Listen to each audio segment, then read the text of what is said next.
when it's the men's turn to throw the guts, and everybody just vanishes. Disappears. So you know what happened this time? So this time the bride had her bouquet, and she had like socially distanced ribbons attached. There were 8 of them, so we had 8 ladies lined up, and then she had her bouquet, and one of the strings was tied to the bouquet itself. So and they played some music, they danced, and when the music stops, you're supposed to pull the string. The one then whoever had the one that was holding the bouquet was the one who got the bouquet, so it was great. And then I met a retired GTV broadcaster, Mr. Robert Owusu. He says back in the 60s, he was the first GTV TV presenter to wear a beard.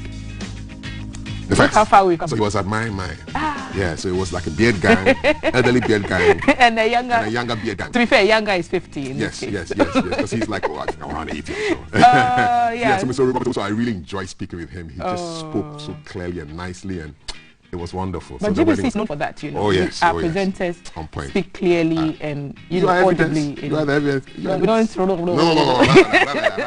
So we are keeping an eye on some traffic situation at the. Sorry, a traffic light situation at the Osu Cemetery area.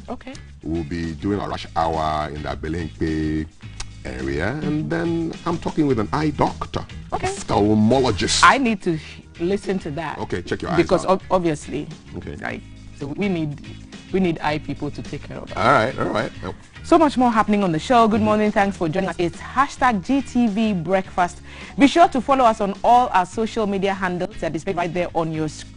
So follow us on Facebook, Twitter, Instagram. We are there. We want to get interactive with you. We want to hear what you have to say about everything that we are doing on the program today.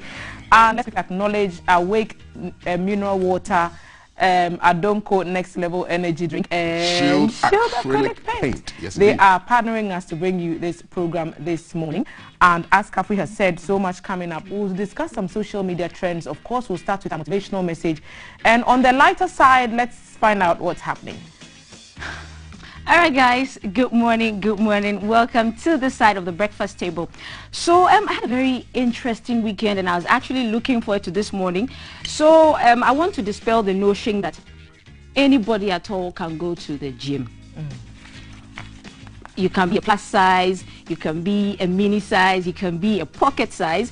Either ways, you can go to the gym. So this morning, we're going to, talk about mental health and physical well-being. And we are also going to celebrate 25 years of amazing hospitality and health services to get the Ghanaian community. I won't tell you who our guest will be, but somebody very interesting. I'm sure everybody knows that. And then also do not forget to follow us on our #GTV Breakfast on all our social media handles, and also send in your comments. Do you think everybody should go to the gym? If you're slim, if you're plus sized, if you're pocket sized. Over to you guys. Pocket size. I am pocket sized. No, I'm also pocket sized because I fit in a big pocket. Yes. All right? Kotoku size, not even pocket size, kotoku size. So that is something you need to be checking out at the end of today's show. This pocket size thing, we have to have a conversation about this, all right? I'm just thinking about the long distance relationship conversation we had last week, and somebody said, Kaneshi Kaswa is long distance. That thing hurt my soul. It's been in it hurts the me. whole time. Kaneshi Kaswa. It hurts me. It's long distance. It hurts me. It hurt me so badly. And when we had that video on the Yellow Couch, so check out our social media handles for the Yellow Couch encounter we have after the show. So a lot more information going on the Yellow Couch. Kaneshi to Kaswa is just hurtful.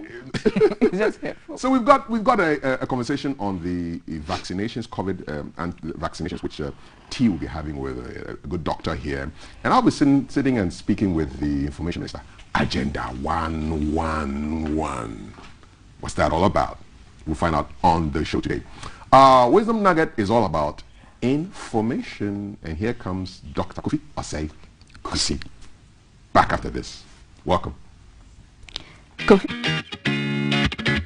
It's a big good morning to you. So exciting to come your way again with another segment of the Wisdom Nugget for the day. You know what? A nugget a day keeps the problems away. A nugget a day does what? Keeps the problems away. It's always an honor to bring the nuggets to you, and we get to serve you the best of breakfast on this breakfast show. And today I have something interesting to share with us, and it's entitled Learn to Rehold some important information about yourself. Learn to withhold some important information about yourself. You know what? The reason why some people fail in life is just because they talk too much and they talk too soon and they talk too early. There's so many people who don't take time to let ideas brood and to let ideas grow and to let ideas get to the point where it's ready to be shared to the public. I can tell you so many stories about this. I have someone who is very close to me, and I mean, this person had someone file for U.S. citizenship for this person.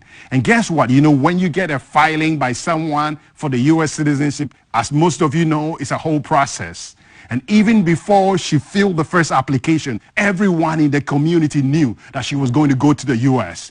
You know what? If you offended that person, what she was going to tell you is, you are crazy. That's why you are not going to the U.S. She made sure everyone knew about it even before she started the application. Now, ask me what happened. Your guess is as good as mine. She never ended up traveling on that important trip that she ever wanted to go. And sadly, she's not even alive today. I can tell you many stories. I actually had a guy who worked for me. And he came to me one day and he was like, I'm getting married, I'm getting married, I'm getting married. I'm like, wow, amazing. You've been working for me for 3 years. I've never seen any lady around you. And so how come? He says, oh, it's because the person lives in this other town. I'm like, okay, all right. I'm like, oh, but I haven't really seen you have a phone call with this person. He goes like, oh, we talk. And I'm like, when was the last time you spoke? He was like 1.5 years ago. I'm like, what? You are getting married to someone and the last time you spoke to the person was 1.5 years ago? I mean, this relationship hasn't even formed enough, and yet you are letting the whole world know. Guess what? It never came to pass. You know what? You have to learn to let ideas grow and to let ideas brood before it comes out. I don't know what your plans are. I don't know what your ideas are. I don't know what you are trying to do, but you don't start talking about it from day one. You need to allow time for these ideas to grow. You need to learn the wisdom of waiting to let ideas go. You need to learn the wisdom of discerning who you should share the best of your ideas with. Remember, when you share ideas too early, too soon, before it's ready to be shared to everybody else, or even before it's ready to be shared to the right people, you're probably going to lose that idea. That's a wisdom that I want to share with you today.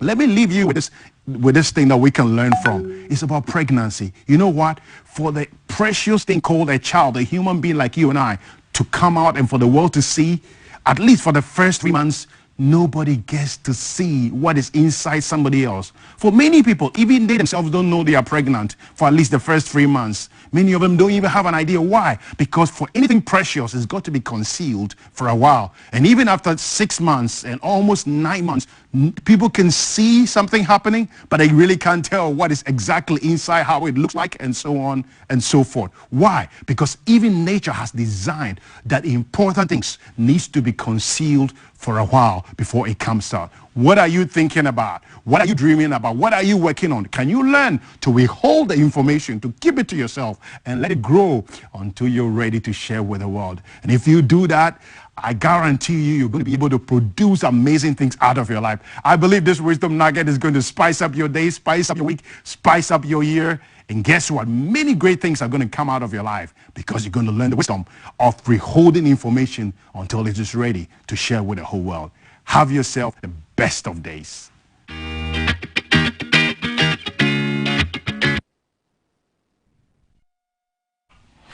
Yes, Dr. Kofi Osei, thank you so much for that wisdom nugget. Apt message for a Monday morning. Yes. Don't tell all your business all the time. It's true. We're liking that message, aren't we?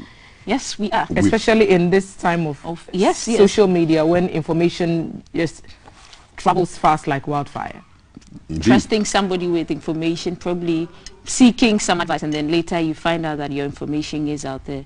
Maybe another thing too, before you send out a text message or WhatsApp or anything, visualize it. How it will look like as a screenshot because or an audio if it leaks. Indeed. And then that will perhaps guide us the things we send out. Yeah, yes. One of my really close friends said, the more information someone has about you, the more power they have about you. So very much in line with what Dr. Kusi was telling us. I mean, when I'm embarking on a new adventure, I don't say much to too many people. So that if it falls into the water, only you know. It's just your family members. Yeah, absorb the shock, like that. But if it's successful, everybody will see. Yes. So we withhold information big time. So our wisdom nugget taking us straight into the skies to monitor what's happening with the weather today. Let's have the weather report.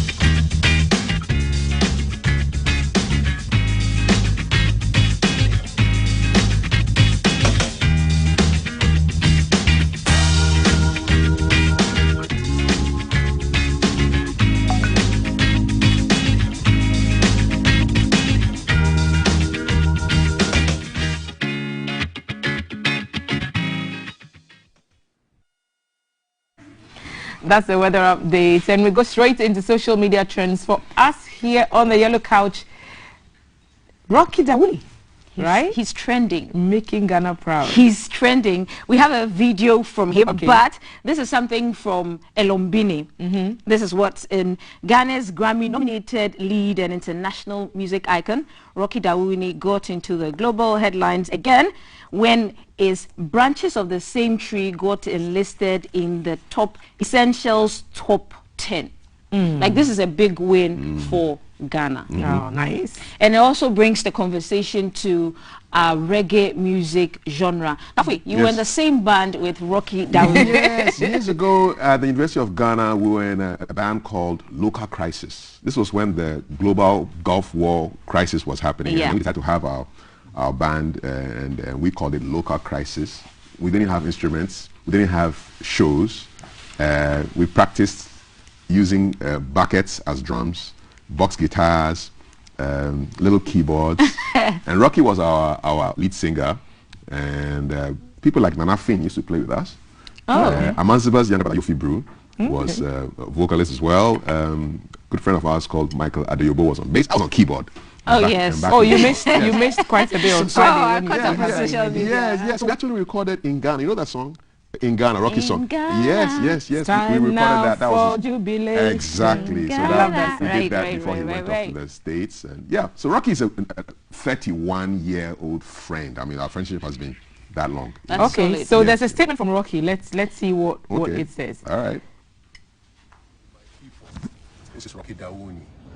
This week, I was blessed with an incredible news where Songlines UK magazine, one of the authoritative voices in world music and great music around the world, did their top 10 essential records of roots reggae for all time. And the blessing was that my album, Branches of the Same Tree, that was nominated for a Grammy, was selected as one of these albums alongside Peter Tosh's Equal Rights, Bob Marley Survival album, Abyssinians, Gregory Isaacs, all these really incredible legends, you know. So for me, it is a victory for Ghanaian music and also for Afro sound. This was a sound that was forged in the creative fires of Ghana, Africa, to the world. So it's a time for celebration for me, but it's also a time for celebration for our great sound. God bless. Boo. Celebrating great sound. Love it. I mean, Yeah. I loved Hymns for the Rebel Soul, and that album I thought was just pure classic. And now there's more to look forward to from Rocky. I mean, And he's in town soon. Yes, he's He'll in town. be on I this mean, he'll couch. be on this couch. Definitely. So great news we are hearing from Rocky Dawuni. Congratulations. Ghana is proud of you, as we've always been. Another thing that trended, at least in my circles over the weekend, like I said at the beginning of the show, was the Homo Festival in Gamashi, and the number of people, the sheer magnitude of people that turned up to celebrate. And it brings, again, re-emphasizing the conversation we're having around a pandemic and having festivals at the time of a pandemic. And one other issue that came up during the week, Vanessa Jan, She's another media personality. Kiki Jan's daughter. Yes. Yeah. Actually, she has been fully vaccinated, and then she got COVID. And then so when she put her story out on Twitter, other people came out and said, oh, they had been vaccinated, but they had COVID.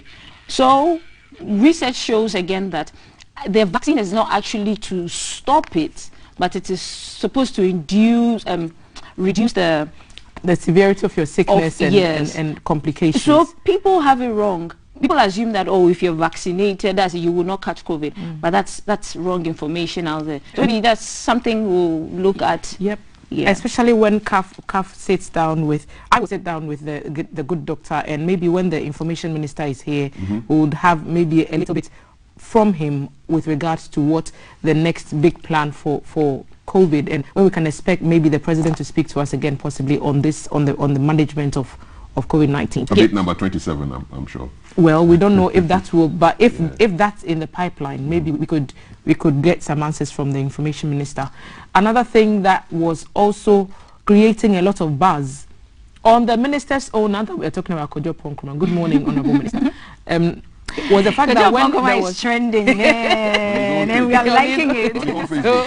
So government announced Agenda 111 over the weekend, and then social media went into a frenzy. So the 111 represents the number of new hospitals that are expected to be built. Government is expecting to build. So the government is saying that monies have been set aside, and that 101 hospitals, including a psychiatric hospital in the northern belt and in the middle belt, will be constructed, and it's all part of bringing healthcare to the doorsteps of people and people asking questions. So when the minister comes, I'm sure we'll have the opportunity to speak. Yes, so viewers should send conversations and questions to our Facebook page, YouTube, Instagram, Twitter. Yes, on some of the questions that you would want the minister, honorable minister, to address. Indeed. What's trending for you, CAF? That video. I want to go on to TikTok. No, I want to go on to TikTok. You will not survive on TikTok. No, I want to go on to TikTok so I can see those videos before the videos come to Facebook and Instagram. Are you only now becoming aware of TikTok? No, I'm aware, but now I want to actually be on TikTok. And we need to ask the question to that. What's driving people there? I mean, everybody's practically... The challenges. Everybody's practically an actor or an actress on TikTok. But way back, there was a silhouette challenge that... Did you do the silhouette challenge? I didn't, because I am not that brave. Did you? No. Of course you would say no, yeah. No silhouette challenge then, for me. It reinforces the fact that people like to have fun. People like to just relax and not take things too seriously. Especially sometimes news is hard and information can be very depressing. Over the weekend, I had 3 people I knew. I lost 3 people I knew to COVID. Wow. And so sometimes it can get very dire. And when you think about all the things that are not going right, so when there's an opportunity to just unwind and affluent. So there was this video I saw, and I posted it on my Facebook, and the comments are so just crazy. So I hope you can see this video. Hopefully. Yeah, because if we don't see it here, you will see it on my Facebook. But it's this lady who stops this Okada driver. And I don't want to tell the story, but if the video comes up on the screen, we will show it. If not... Our producer is being a bit stingy. Well, the EPL was big. Release the video, please. The football was big this weekend. Yeah. The team won. Obviously. Your team won. Obviously. Of course. 5. 5-1. Back to back. All right. Go United. Go United. Go United. United. Now, just check out this video. All right. This woman, Pat. It's, all right, let's try it one day.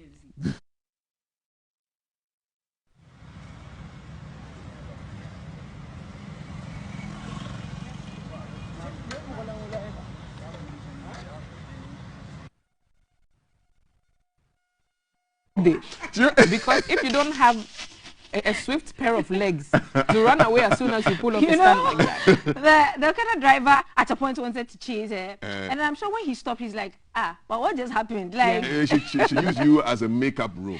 I sent it to my makeup friends, makeup. And you sent it to us as well, Kat. Yes, they cracked up. There again. Check your face. Okay, bye. Hey. Look at her running away. So I think the lady already had a camera set with whoever was taking the video. Yes, indeed. And so it was on the blind side of the Okada driver, and it clearly shows. Maybe we should try this afternoon. Let's see what happens. Let's see what happens. I'll be your camera guy. Yeah. I'll be your camera guy. guy. I come to work tomorrow with a red face. I know that. Make sure you're not wearing these beautiful stilettos because you have to run. You talk slap. Okay, so make sure you're wearing your flats. What if I don't run in Okada? No, your pocket size, you have speed. Pocket size, yeah. You have speed. Pocket size slap, it will be for you as well. Okay, no violence. No violence this morning. No violence. Okay, guys, so this has been social media trends. We're going to have a conversation about eye allergies. When I was young, anytime anyone said allergies, it didn't exist, because when you are growing up in Jamestown somewhere, like, what you are allergic to what? Just get on with it. And as I said, and there was a time when wearing glasses was just a smart thing. So if you wanted to look smart, then you wear glasses, whether you had eye problems or not. But now we are with more information, we are beginning to get aware of what all these allergies do. Is yours for smartness or your glasses? Because they look nice. Oh, no, if I take these off, I'll be blind as a bat. Okay, let's try it. No. No. Okay, all right. We don't want to be blind as a bat on the morning show. So guys, we have a lot more lined up for you this morning. Have that conversation on eye allergies. We have that sit down with the information minister. We have a sit down with a good doctor on COVID and the rollout of the Johnson & Johnson vaccine. What do you need to know before you step out to get that important jab today? Even as you continue to keep safe and continue to adhere to all the safety and preventive protocols. You're watching #GTV Breakfast. Follow us on our social media handles. We'd like to hear from you. We'd like to read your comments and questions as we get interactive on this program. And we'll be right back with more after this break. Don't go away. Live from GBC Studio 1, this is the Breakfast Show. Live from GBC Studio 1, this is the Breakfast Show.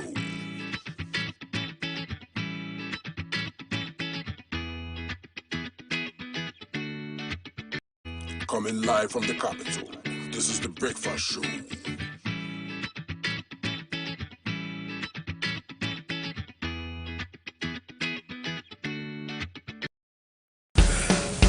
Are you ready? It's heat hot. And we are serving you breakfast. A la carte. It's a brand new packaged breakfast served on GTV, our style, keeping you on track and updated on news making the headlines, how to navigate traffic, What's up with the weather? your health check, getting you up to speed on lifestyle, Sports. word of showbiz, what's hot and what's not. It's our date in the morning just for you. With the team you can trust. it's breakfast weekdays at 6 a.m. Don't be late. Live from GBC Studio 1, this is the Breakfast Show.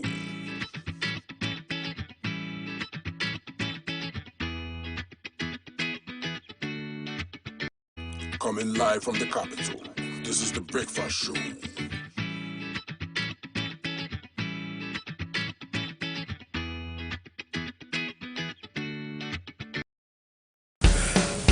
Are you ready? It's heat hot. And we are serving you breakfast. A la carte. It's a brand new packaged breakfast served on GTV, our style, keeping you on track and updated on News making the headlines.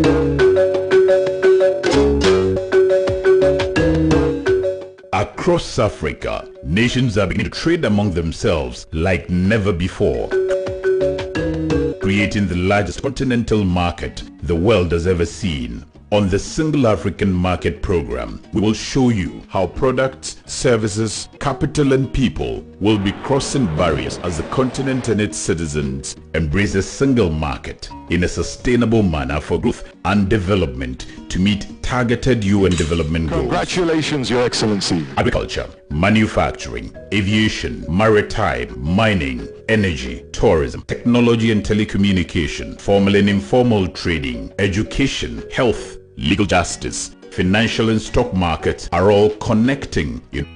Live from GBC Studio 1, this is the Breakfast Show.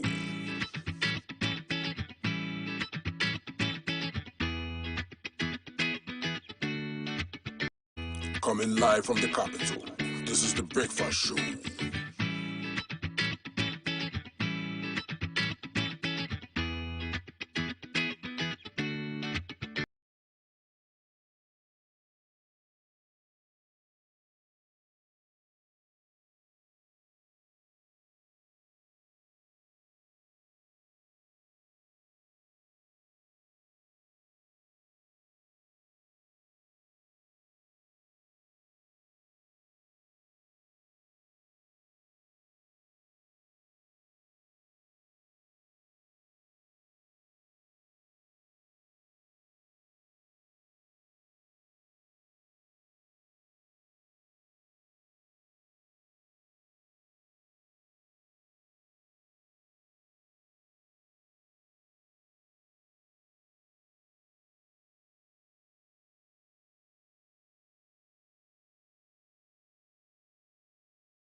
Plus size or mid-sized, you'll find out right here, hashtag GTV Breakfast. But let's talk about the eyes, which have been described as the windows to the soul. They reflect our state of mind, and some would say the most important of our five senses. But have you experienced swollen eyes, or watery eyes, or itchy eyes, or red eyes, or puffy eyes? What's going on? Well, here to educate us, give us more information about the eyes is Dr. Charles Mensako. Live from GBC Studio 1. See you here. It's a pleasure. And welcome to breakfast. Thank you. When somebody says they have an eye allergy, what exactly does that mean? Okay, many would not know that they have an eye allergy, but they will have symptoms or discomfort on the eye. So the eye could become red, some say pink, and puffy, tearing, and just a lot of discomfort. So that could be as a result of an allergy, something going into the eyes that the eyes don't like. Okay, the eyes don't like it. Yes. And so what you see and experience, what's going on there? Yes, when something gets into the eye that the eye doesn't like, we have this a model of the eye. Okay. Now from this part of the eye, we call it the cornea. There's the black part of the eye. And then from the cornea, we have the white part, is called the sclera. Okay. And the sclera has a thin skin lining on it, what we call the conjunctiva. Okay, so the white part of my eyes, that's my sclera, right? The sclera with the conjunctiva on top of it. Okay. It's a thin skin that you don't see. And this one has cells, we call mast cells, which react when there is any foreign material on it that the eye doesn't like, and it produces histamines, which then cause irritation, swelling, and all that. Okay. But without discharge. Okay, what are histamines?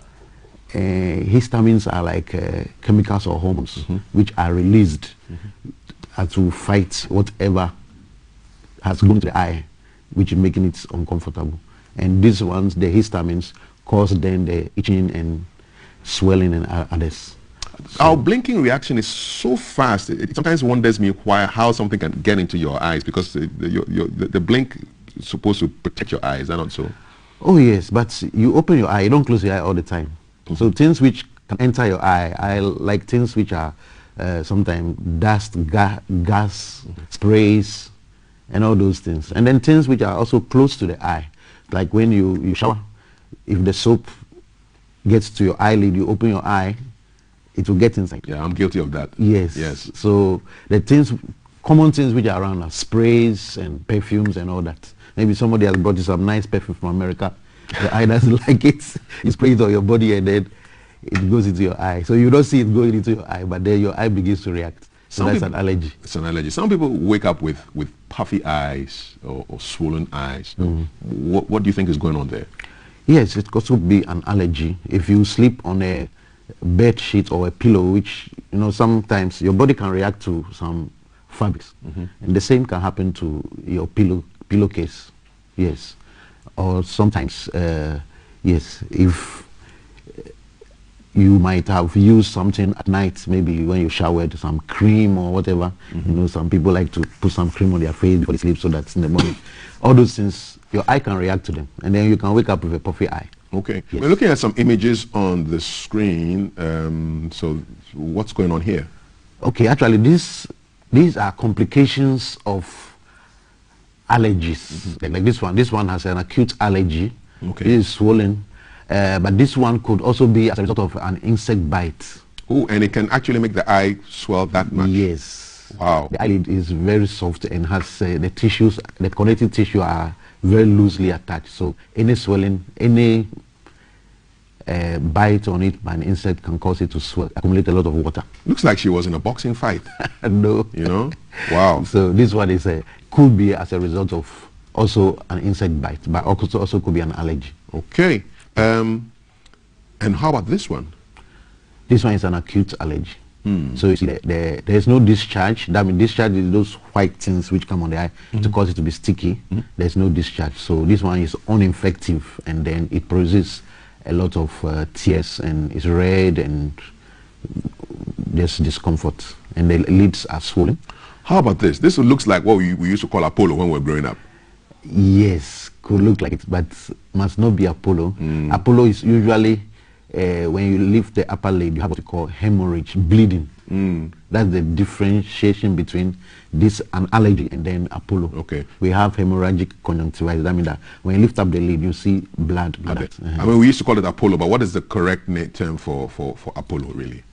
It's hemorrhagic keratoconjunctivitis. I think we'll stick with Apollo. So when your eye itches, you feel discomfort, the urge to rub it is quite a high one. Definitely. Is it advisable? No. Like I said, the back part of the eye, what we call the cornea, is the part that when someone wants to see, that's the first place that light will enter. And so if you rub the eye with time, that part you can develop what you call abrasions on it, small wounds on it, which then can form an ulcer. When it heals, then it leaves a scar like this one. It leaves a scar on the eye. And when it leaves a scar on the eye, light cannot pass through, and so your vision reduces. So the allergy itself, the itching and everything is on the conjunctiva. But when you begin to rub the eye, then you involve the cornea. The cornea doesn't have mast cells, by the conjunctiva which has it. So when you rub on it, with your eye, definitely when you're rubbing your eye, you close your eye and then you rub on it like that. It's like you are peppering something. At the end of the day, you get some bruises on it, what we call abrasion. And when this thing comes together, with time they can form and can reduce the vision. How common are eye problems? How often do you see such problems in your clinic? Oh, every day. What's the most common? The most common eye problem is allergy. Yes, every day in the clinic, the most common eye problem is allergy. Now, people come to the eye clinic for two things. Either they are not seeing well, or they have discomfort on the eye. Those are really two things we bring to the clinic. And most people come with discomfort, and you find out that most of them are allergies, and they are not aware. It's like somebody brings you a nice paper from America, you don't want to dash it out. You want to continue using it. Yes. And then most of the time we have creams that they mix together, and then you use it on the face, and it gets to the eye, it causes allergy.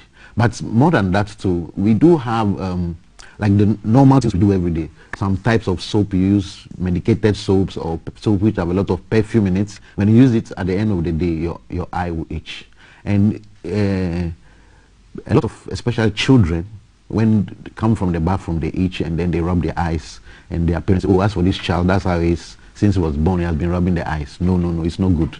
Once the child rubs the eyes like that from childhood, by the time the child grows, he will not see well, because every rubbing, like I said, creates small abrasion or wounds on the cornea, which, when they come together with time, will form a scar, and then the child will not see well.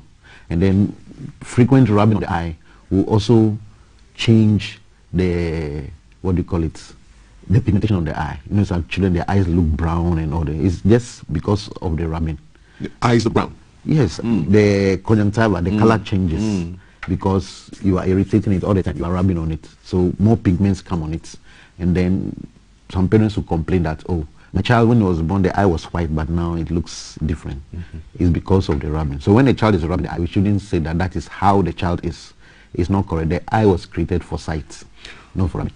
For sight, not for rubbing. What do you tell guardians and parents who just go to the pharmacy and buy eye drops without it's quite dangerous. Now, when you have allergy, so maybe you are feeling discomfort on the eye, there are some over-the-counter drugs you can buy just to relieve you of the allergy before maybe you go and see the doctor. We do have, like I said, when you have an allergy, the eye produces histamines, and this causes itching. So we have some eye drops, we call them antihistamines, or lubricants. Lubricants there, we call them like natural tears. They help to dilute whatever is in the eye. So with that one, natural tears, or we have Nafcon A or Nostamine. Those are drops that you can buy over the counter to use to relieve you of the allergy. But if the allergy is not clearing, then you have to see an eye doctor. Very important. But so over the counter drugs, if the people who are selling the drugs are educated, they know which one is over the counter. But most of the time, unfortunately, they sell the ones they are not supposed to sell to people, and then that is what causes the problem. So sometimes it's not the allergy itself which is the problem, but the treatment of it. So we do have drugs like steroid drugs, steroid eye drops. These ones relieve you of allergy very quickly, especially when you have severe allergy. It's like a magic drug. So when somebody's eyes are red and painful and comes to the clinic and we give him, he's relieved immediately. And then, wow, he says, this is very good. So he looks at it and keeps it. The next time he has a problem, he goes for it. It's not supposed to be sold over the counter, but can get it.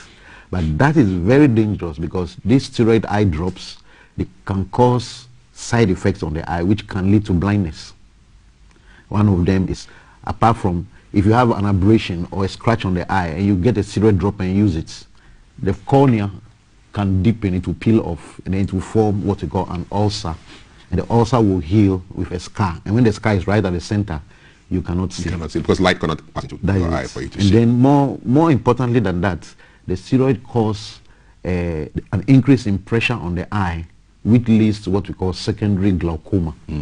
And glaucoma is a blinding disease. When you have it, the bad thing about glaucoma is that it does not pain and it does not itch. So you can be putting those eye drops. So some people, when they went to the eye clinic and they were given a steroid eye drop, they keep it, and every time they go and buy the same thing. By the time they realize, they cannot see well. And when you come to the clinic and it is due to a damage of the nerve because you have been using this, then it is late. You have a problem. That's it. What are some of the weird home remedies you've heard about being applied to the eyes that people should really not be dealing with? Oh, the range is very wide. In fact, I went to the blind school once and I saw a guy, he was blind. I was trying to find out what the cause of his blindness was. And he said when he was a child, he had something like an allergy, and an uncle came to the house and he said, oh, he knows how to take care of it. And then he put some chemical in his mouth, whether he thought it was DDT or something, and blew it on his eyes. Lord have mercy. That is it. The eye, yes, the cornea, the black part became white. Oof. And that was his cause of blindness. And he's now blind. So what happens is that some people say, I know this works. The drops that we put on the eye, they have a pH. The white man, when he puts everything together, he makes sure that it is not acidic or basic. But when you look for herbs and whatever, you grind them and you put them together, some of them become acidic or basic. And you put them in the eye, then the eye is gone. The front part is very sensitive, the most sensitive tissue of the body. And it doesn't, when you put things on it which are acidic or basic, you can damage the eye. And unfortunately, when it's damaged, the only treatment will be a transplant, which we don't do in Ghana. So we've never had an eye transplant done in Ghana yet? No, we don't transplant the whole eye, but we transplant the black part. We call it the cornea. It's been done in Ghana? It's done, but not routinely. We do because we don't have what we call a cornea bank. Now, the front part of the eye, the cornea, when in countries where they have the facilities, when someone dies, it is taken off and kept in storage. so that when another person has an injury or has a scar on the eye, it can be replaced. You can only replace it with a human one. And the human one, you cannot go and take a living person and take out his cornea. No, so dead man's eyes must be used. Dead man's eyes, yes. Yeah. Dead man's cornea. Cornea. So you take it and preserve it under certain conditions and temperature, so that when somebody else needs it through an accident, or somebody can have an accident and a glass enters the eye and gets a corneal scar, and he will need that one. So then it can be transplanted. But we don't have facilities for storing cornea here. So most of the corneas have to be imported. We do have eye doctors who do cornea transplant, but you have to import the cornea, which can sometimes be expensive, and then sometimes too it may not match, because everybody has immunologic factors. So the body may reject that. The body may reject it, yes, and then the eye will still not, the person will still not see. So bottom line, don't be blowing all kinds of foreign matter into somebody's eyes. Let the ophthalmologists do their work. That is, I think that should be the bottom line. What are some tips you can give to people in terms of eye care? Currently, now the eye is not sold on the market. So if you have an eye problem, you see the eye doctor. But what happens is that, unfortunately, many don't know who an eye doctor is. And we do have places where sometimes it's just recently that you have some place termed eye clinic, or if you see somebody with a machine like an eye doctor, then they go there. So in the eye, we do have 4 cadres of workers. We have first the ophthalmologist, then the optometrist, then the ophthalmic nurse, and the optician. There are 4 ops there. Let's break them down. Ophthalmologist, that is you. Yes, that is the eye doctor, the one who has been to medical school, finished medicine practice, and now has specialized in the eye. He treats eye diseases and can prescribe medications. Good. And knows their side effects. Then we have the ophthalmic nurse who works with the doctor.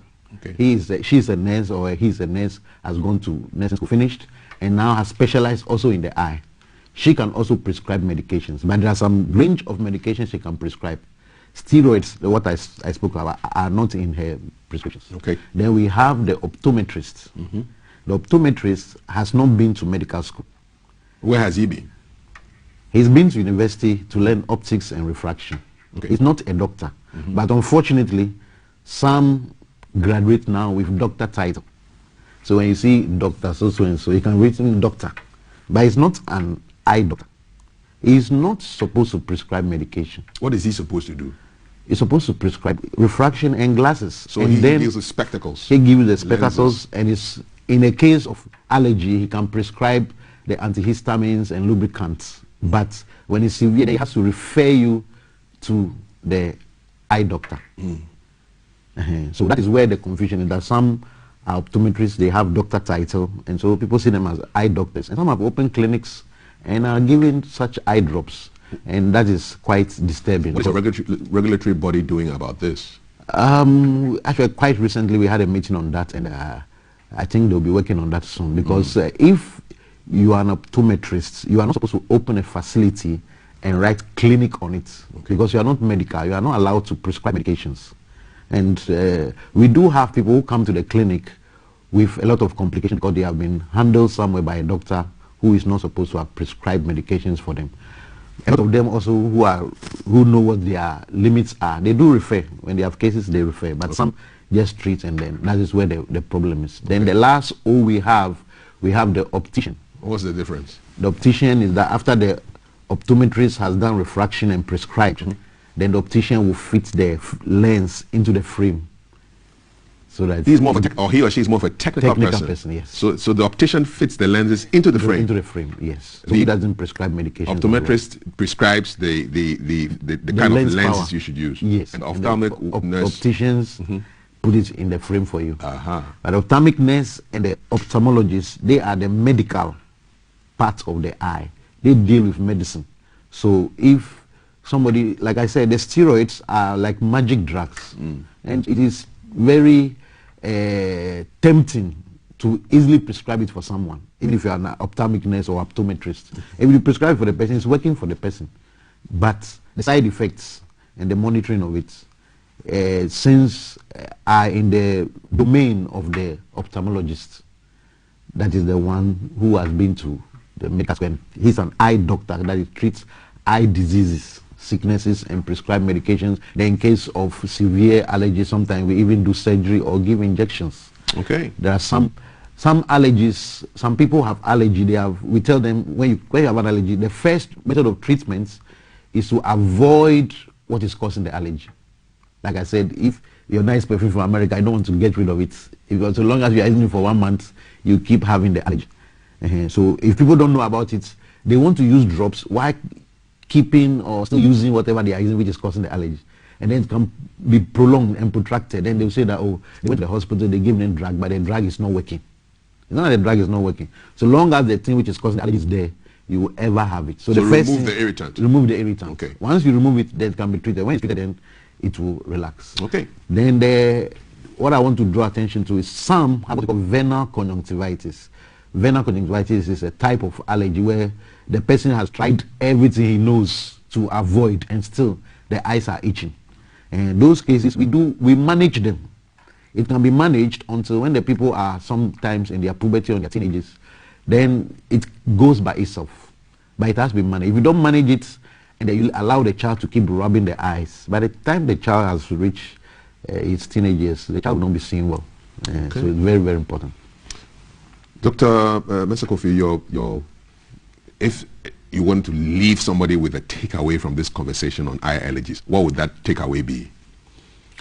The takeaway is that when your eyes are itching, look at your surrounding. Find out whether there's something you just did, something you just used that was not there before. If you're able to locate it and you avoid it, half of the problem is solved. The other half, if the eye is still itching, then you see an eye doctor.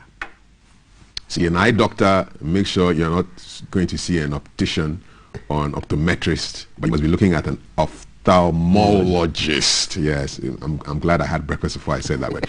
Who works with an ophthalmic nurse to make sure that your eyes, which are the window to your soul, remain clear and bright, allowing a lot of light so that you can see this beautiful world that God has made for us. Dr. Charles Spencer Kofi from Jerem Eye Clinic. Akbe, thank you. You're welcome. Fantastic. That's our conversation on eye allergies this morning. What do you think? Let us know. Hashtag GTV Breakfast. We've got a huge buffet breakfast for you. We're looking at issues of the coronavax with the administering of 177,600 doses of the Johnson & Johnson COVID-19 vaccine, and T will be sitting down with the Director of Public Health to talk about that. And I'll also be speaking with the Minister for Information on Agenda 111. Yes, it was a press briefing yesterday and talking about hospitals in all these districts. What's it all about? What happened to 88? Why 111? What's going on? Of course, there's a conversation also on fitness with V towards the end of the show. You stay with us. Hashtag GTV Breakfast. Headlines coming up shortly. Don't go anywhere. Live from GBC Studio 1, this is the Breakfast Show.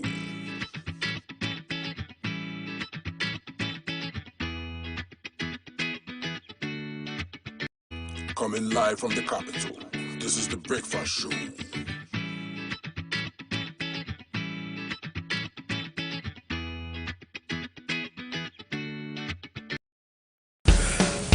Are you ready? It's heat hot, and we are serving you breakfast. A la carte.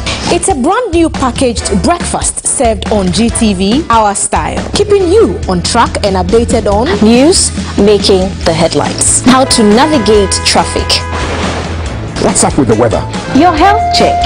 Getting you up to speed on lifestyle, Sports. word of showbiz, what's hot and what's not. It's our date in the morning just for you, with the team you can trust. It's breakfast weekdays at 6 a.m. Don't be late.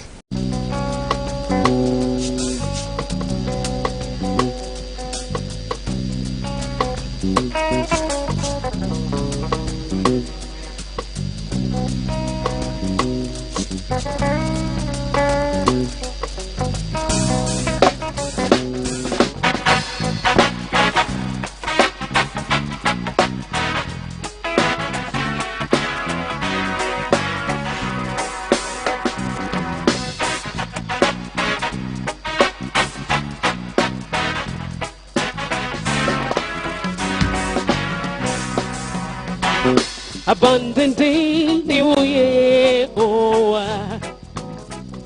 Omona wonderful in the journey better. Omona I want to phone Nina Benya Fauti abundantly new year. Oh, Mona, I want to phone in a penya fauti, abandoned in a abandoned in a oh, Mona, I want to phone in a journey better. Oh, Mona, I want to phone in a penya fauti, abandoned in a Live from GBC Studio 1, this is the Breakfast Show.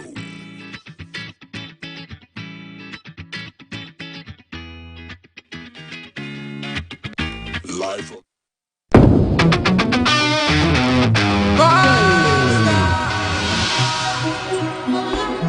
and they call me UJ.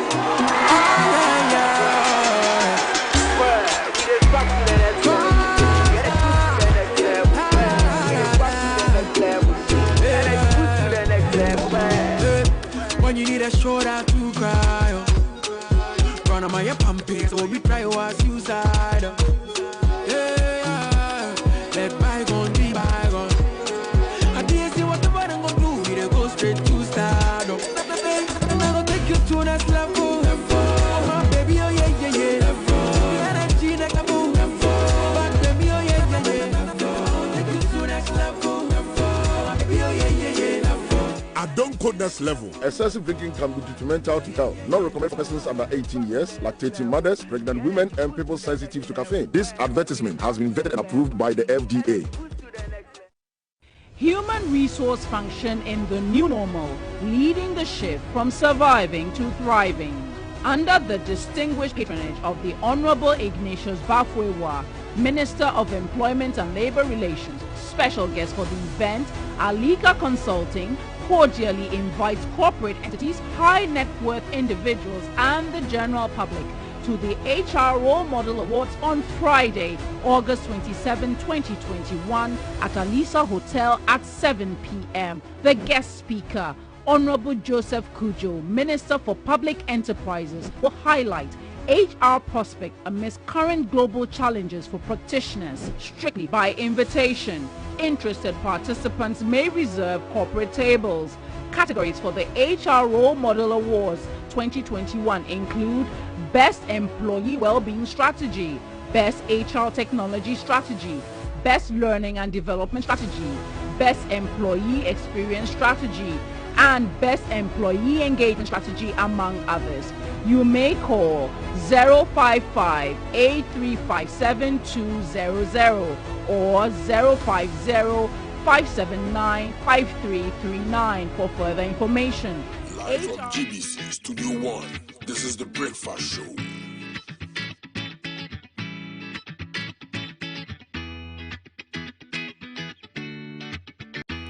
Live from GBC Studio 1, this is the Breakfast Show.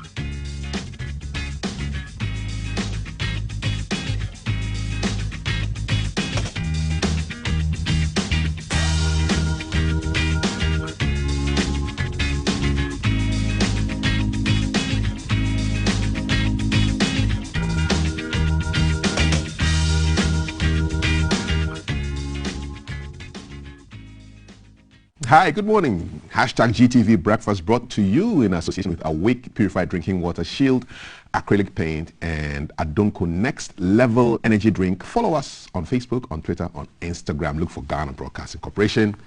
We'll follow you back. That's a promise. Still to come, conversations on the Johnson & Johnson vaccination, as well as a one-on-one with the Minister for Information on Agenda 111. And of course, fitness will crown today's event. But we're going to go before the headlines to Abilinkpe, where by the power of technology and drones, there you can see it. So that's the interchange in that area of Accra. And that's where our rush hour conversation will be taking place shortly with our lady on the beat, who will be joining me pretty soon for a conversation on that. So that's a shot of the Abilinkpe Achimota area. You can see, for those of you who are going in that direction, watching on your phones by Facebook, or sitting at home on DSTV or GoTV, this is what it looks like. Yeah, and for those of you watching terrestrially, that's it. Nikita is on the ground. Nikita, good morning. Welcome to GTV Breakfast, Nikita. Good morning, and thank you for having me. Welcome to Rush Hour.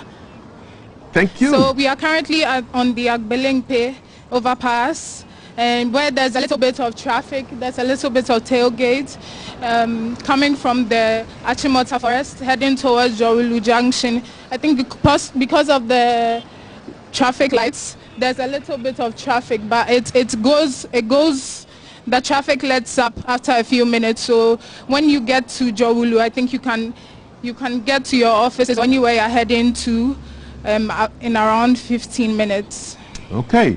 Did you say any? As you can see, the other side of the road is clear. Yeah. I wish I were there. That looks really nice. Heading towards Achimota, Medina, yeah. Indeed. Nikita, can you hear me? Yes, please. All right. Did you see any police presence where you are? Any colleagues? Any policemen, the police officers? Yes. Police? None. There's no sighting. Okay, so everything's moving quite well. It seems really, really quiet on the other side of the road. You know, the traffic is on one side and the other side is just really, really clear. I wonder why that is. Yes. Okay. Not a lot of people are coming this way, so.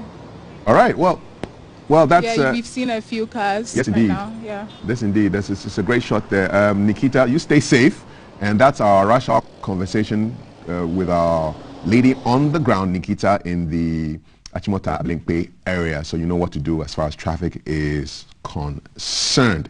Okay, so we can now dive into our conversation with what's happening in the headlines. I have with me former Deputy Minister for Transport, nice, bright and early, the Honorable Donnelly Titus Lover.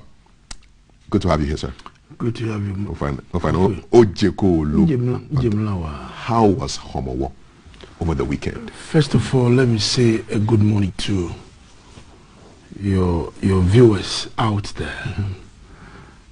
Homowo, like we all know, is a special festival of the Ghana traditional areas, from Gamashing all the way to Ningo. And I can say that those of us in Tema, we had a wonderful celebration. I had a family reunion with my family at Koficha Way, Sankakute Way, and Nashi Way, all in Tema, traditional area. Unfortunately, I couldn't come to Accra, but I managed to send my foodstuff and other presents to my family at Okuwe, that is my mother's father's side. And it was so nice. Let me take this opportunity. Kafui, something happened during the celebration. On Saturday, the Tema Traditional Council had some deba sort of. And whilst I was at lectures, so after lectures I have to rush to the family reunion. Teaching or learning? Oh, learning. I'm doing my Chartered Institute of Logistics and Transport with Data Link. Awesome. So I got to the family house. In a few minutes, 3 different people came to me to tell me that the police of Tema region went to the venue where the Traditional Council were having their event. And there's a gentleman by name Amar started telling the people that I sent the police to go and effect the arrest. So I was alarmed. These kind of wrong misrepresentation about me and all that is not helping. I have not sent any police to go and effect any arrest. I don't even know anything about what is happening there. So I called one of the senior elders, the GP, the school secretary, that this is the complaint I've had. I'm pleading with him. They should make sure they let the people know that I have never asked for police to come to where they're having their event. So let me take this opportunity.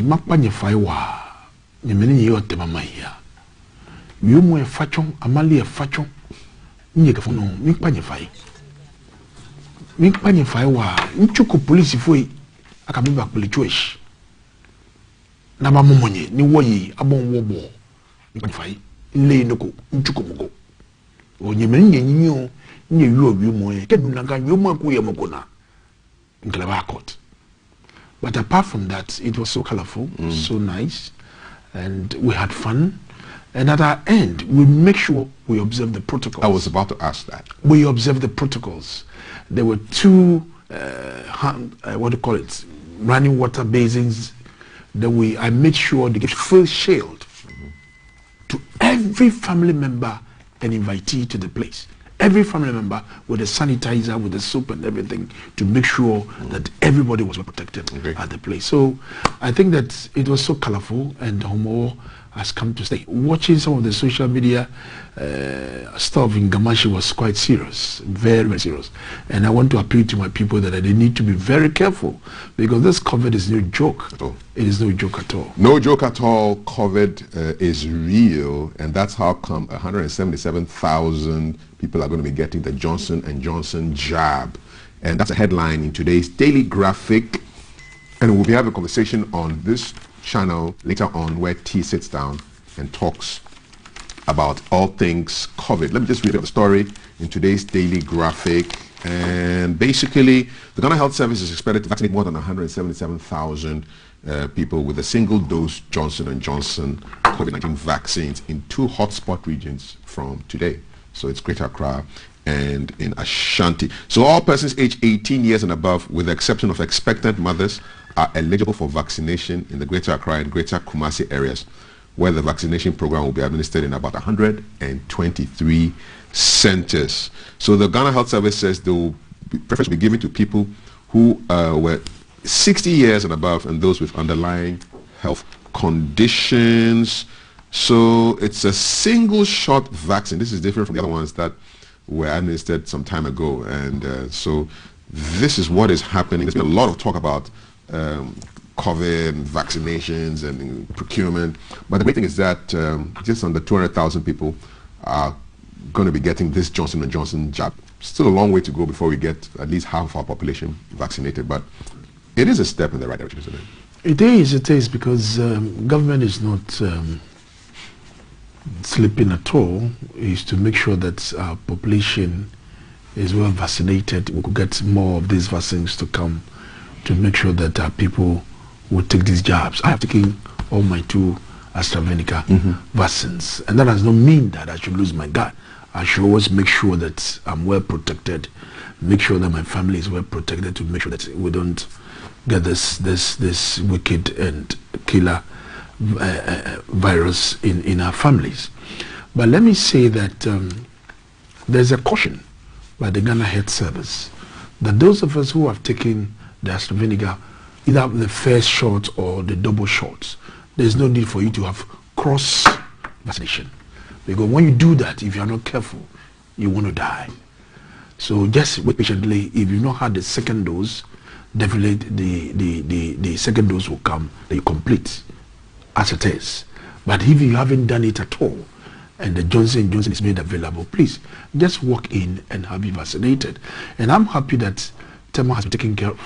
When you look at all the areas Tema was mentioned, and for that matter, I want to appeal to the people of Tema, particularly in the east, to make sure that they can take their vaccines. That's Newtown. Newtown, the Fisher folks and all those areas. Because we live in a more communal environment. People always want to come together, play, meet, share ideas, and all kind of things. So I think that you don't know who is a carrier. And like I told them at the family meeting yesterday, you don't know who is a carrier. So everybody needs to be protected. So I appeal to them that they should find time and go to the health center and get themselves vaccinated to protect themselves and their families. Okay. Have you been vaccinated? AstraZeneca, 1 shot, 2 shots? Are you in line for the Johnson & Johnson vaccination? Let us know. Speak to us. Hashtag GTV Breakfast. We'll read some of your comments, okay? Let's go to another health-related story. It's been covered in today's graphic, and it's also in the front page for today's Ghanaian Times. Agenda 111 project takes off tomorrow. That's how the Daily Graphic reports it. Ghanaian Times says, all set for Agenda 111. Government to launch commencement of 111 district, regional, and specialized hospitals starting tomorrow, the 17th of October. So the president is expected to observe the commencement of the work at Trede in the Etrima Kwawuma district in the Ashanti region tomorrow to signal the commencement of construction work across the selected sites for the project. I'll be having a conversation with the information minister later today, but there's a lot of conversation on Facebook about this. A lot of people are saying, hey, what happened to the 88 hospitals that were supposed to be built in 6 months? And now we're talking 111 hospitals. Is it important? Kafui, first of all, we need to let our critics know that His Excellency President Akufo-Addo is a man of action. And let me take this opportunity to commend him for walking the talk, because this is unprecedented. It has never happened. They've not been built yet. I'm coming. He's launching tomorrow in Trede, in Ashanti region. And the point is that our critics think that we will not be able to do much when it comes to the health sector. But I know that something has been done in Bupe, in the Central Gonja district. He has put up, recently when he was in the Savannah region, he commissioned that facility for the people in Central Gonja and all that. When you go to our own place, my part is from Angola. When you go to Ketu North, Wita area, they've also built some facility there. This is coming to complement what we have in the system. From the Second Republic, the Third Republic, the 11 years of President Rawlings, and when we enter the Fourth Republic, this has never happened. And for they've not been built yet. My brother, we've given ourselves 12 months. $100 million has been made available. Out of the 101, 88 lands has been procured with titles to them. You don't just get up and say that you are going to build house without securing the sites. There was a government of 88 in 6 months, and so we have the 88 been built? No. You need to do a lot of legwork. You need to do a lot of procurement process to make sure that all the necessary arrangements are put in place. And like the president is going to do tomorrow, he goes, he cut the salt. Then simultaneously, this project will be going on. Is it necessary to have a launch event? Why not? This is historical. It has never happened. Maybe that never happened. Of course. I'm telling you, in the Second Republic, the Third Republic, 11 years of Javaline soldier rule, and when he ushered into constitutional rule, up to date. What hasn't happened? To build these but they've not been built yet. Don't be a pessimist. No, but the fact is that the fact is that the 88 or the 111 haven't been built yet. What I'm saying is that tomorrow he's going to launch it. That's just a launch. And that is why people like you, very seasoned journalists, it's your duty to police and monitor whatever is going to be done. Exactly. And for me, that is what I wanted the media to do. The media have been policing and monitoring. You understand? And there was a promise for 88 within a specific time period, to you, and 88 have not been built yet. I did explain to you and your cherry viewers that you don't just get up and go and build 88 houses. First of all, you need to secure the land. When you secure the land, they need to have title to these lands, so that tomorrow nobody will come out and say that, why did you come and take my land without any proper documentation? Granted. That has been secured. No, granted. This is a project chaired by the Chief of Staff, who have superintended over these things. And 88 is going to roll out. The 23 of them, it's in the process to secure these lands. And when it is done, the total cost of each of them is $70 million. about $12.4 million for the civil works. Then 4.6 is for the what do you call the equipment, blah blah blah, and order to make it a 70 million facility for each district. Apart from that, you are going to build specialized psychiatric hospitals for the middle belt and the northern belt. And Accra Psychiatry is going to have a complete face altogether. What's the total bill for this project? I can't tell you from here. You just said 100 million had been secured. No, when you read the dailies, it's there. When I heard Kojo Nkrumah on social media, I mean, when he held the press, you know, when he was sharing this information, and I'm happy he's coming to have some discussion with you, when you throw more light on that. So I have had this information from the media, from Kojo Nkrumah on social media, and that is the relevant information we need to share with our people, to let them know that government is fixing all these problems. He's not sleeping. Beyond building physical infrastructure, what are your thoughts on the people who will man these buildings? Good question. You see, there's going to be direct and indirect sort of benefits. In terms of the construction, they are going to engage, what do you call it, masons, carpenters, steel benders, painters, electricians, technicians, and all these, and even the site itself. You have, these are women who will be selling food vendors around the construction area. You know, the local economy within those environment is going to be boosted. It's going to show some signs of good signs. You know, for these local people within this district where they are putting up these facilities for them. When it is done, we are going to have a direct employment. Talk about nurses, talk about anesthetists, talk about medical doctors, talk about administrators, secretaries. So directly, the long-term impacts and benefits of this facility from the construction to the service that they will render to the people of this country is so huge, which we need to commend President Akufo-Addo and his government for this great initiative that he has done for the people. So please, put your eye there and monitor. And I think that the media, you have a role to play like you continue to do. That's why the Honorable Minister will be here on the show. Yes. Absolutely. What question would you ask him if you had the opportunity on this particular 111, Agenda 111? What I want to, in fact, this question is not on Kojo Nkrumah. It should go to the head ministry to make sure that the consultants and the contractors who assigned this job, they've given us 12 months. They should give us regular updates of where they have reached. You understand? It is only when they pass this information to Kojo Nkrumah that he will come and share with the public. So as for Kojo, he will only wait for them to furnish him with this information. But once a while, he should also visit these sites to address himself with the work that is being done on the ground. And I think that if we're able to police and to make sure that these jobs are done so fast, it will help in solving these health challenges we have in the country. Most when we are challenged with this COVID, we are challenged with this medical centers that we don't have to take care of people in critical conditions. So I think that the 12 months that government has told us, they should leave with that time. If there should be any delay, they should not wait. They should come back and let the public know. So let us all support the government and President Akufo-Addo to make sure we deliver on it. For me, I'm for it. What question would you ask the Honorable Information Minister if you had the chance on this Agenda 111, which is going to be launched tomorrow in the Ashanti region, where the government wants to build 111 district, regional and specialized hospitals? What question would you ask the Information Minister? Hashtag GTV Breakfast, and I'll post your questions to him.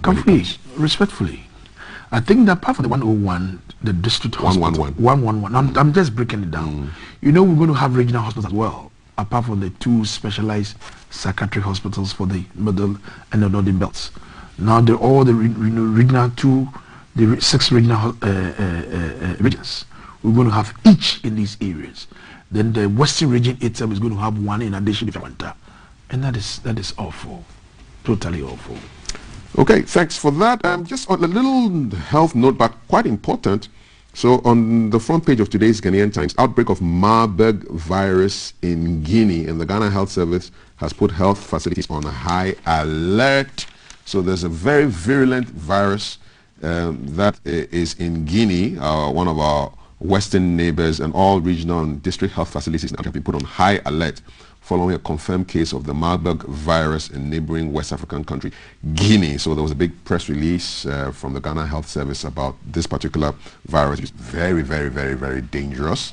And so, well, on top of COVID, we have this looming threat. And so, and some of the protocols are similar to the anti-COVID protocols. Keep washing your hands, don't go. This is even more violent because you're not supposed to even go near somebody who is suspected of having the particular symptoms. I'm sure when the doctor comes in, T will drop a few questions to him on this issue. Kofi, it is still good that our borders are still closed. Yes, indeed. Because the threat is actually from the western side of Ghana. It is very important that we support the immigration and the soldiers and other security agencies across our borders.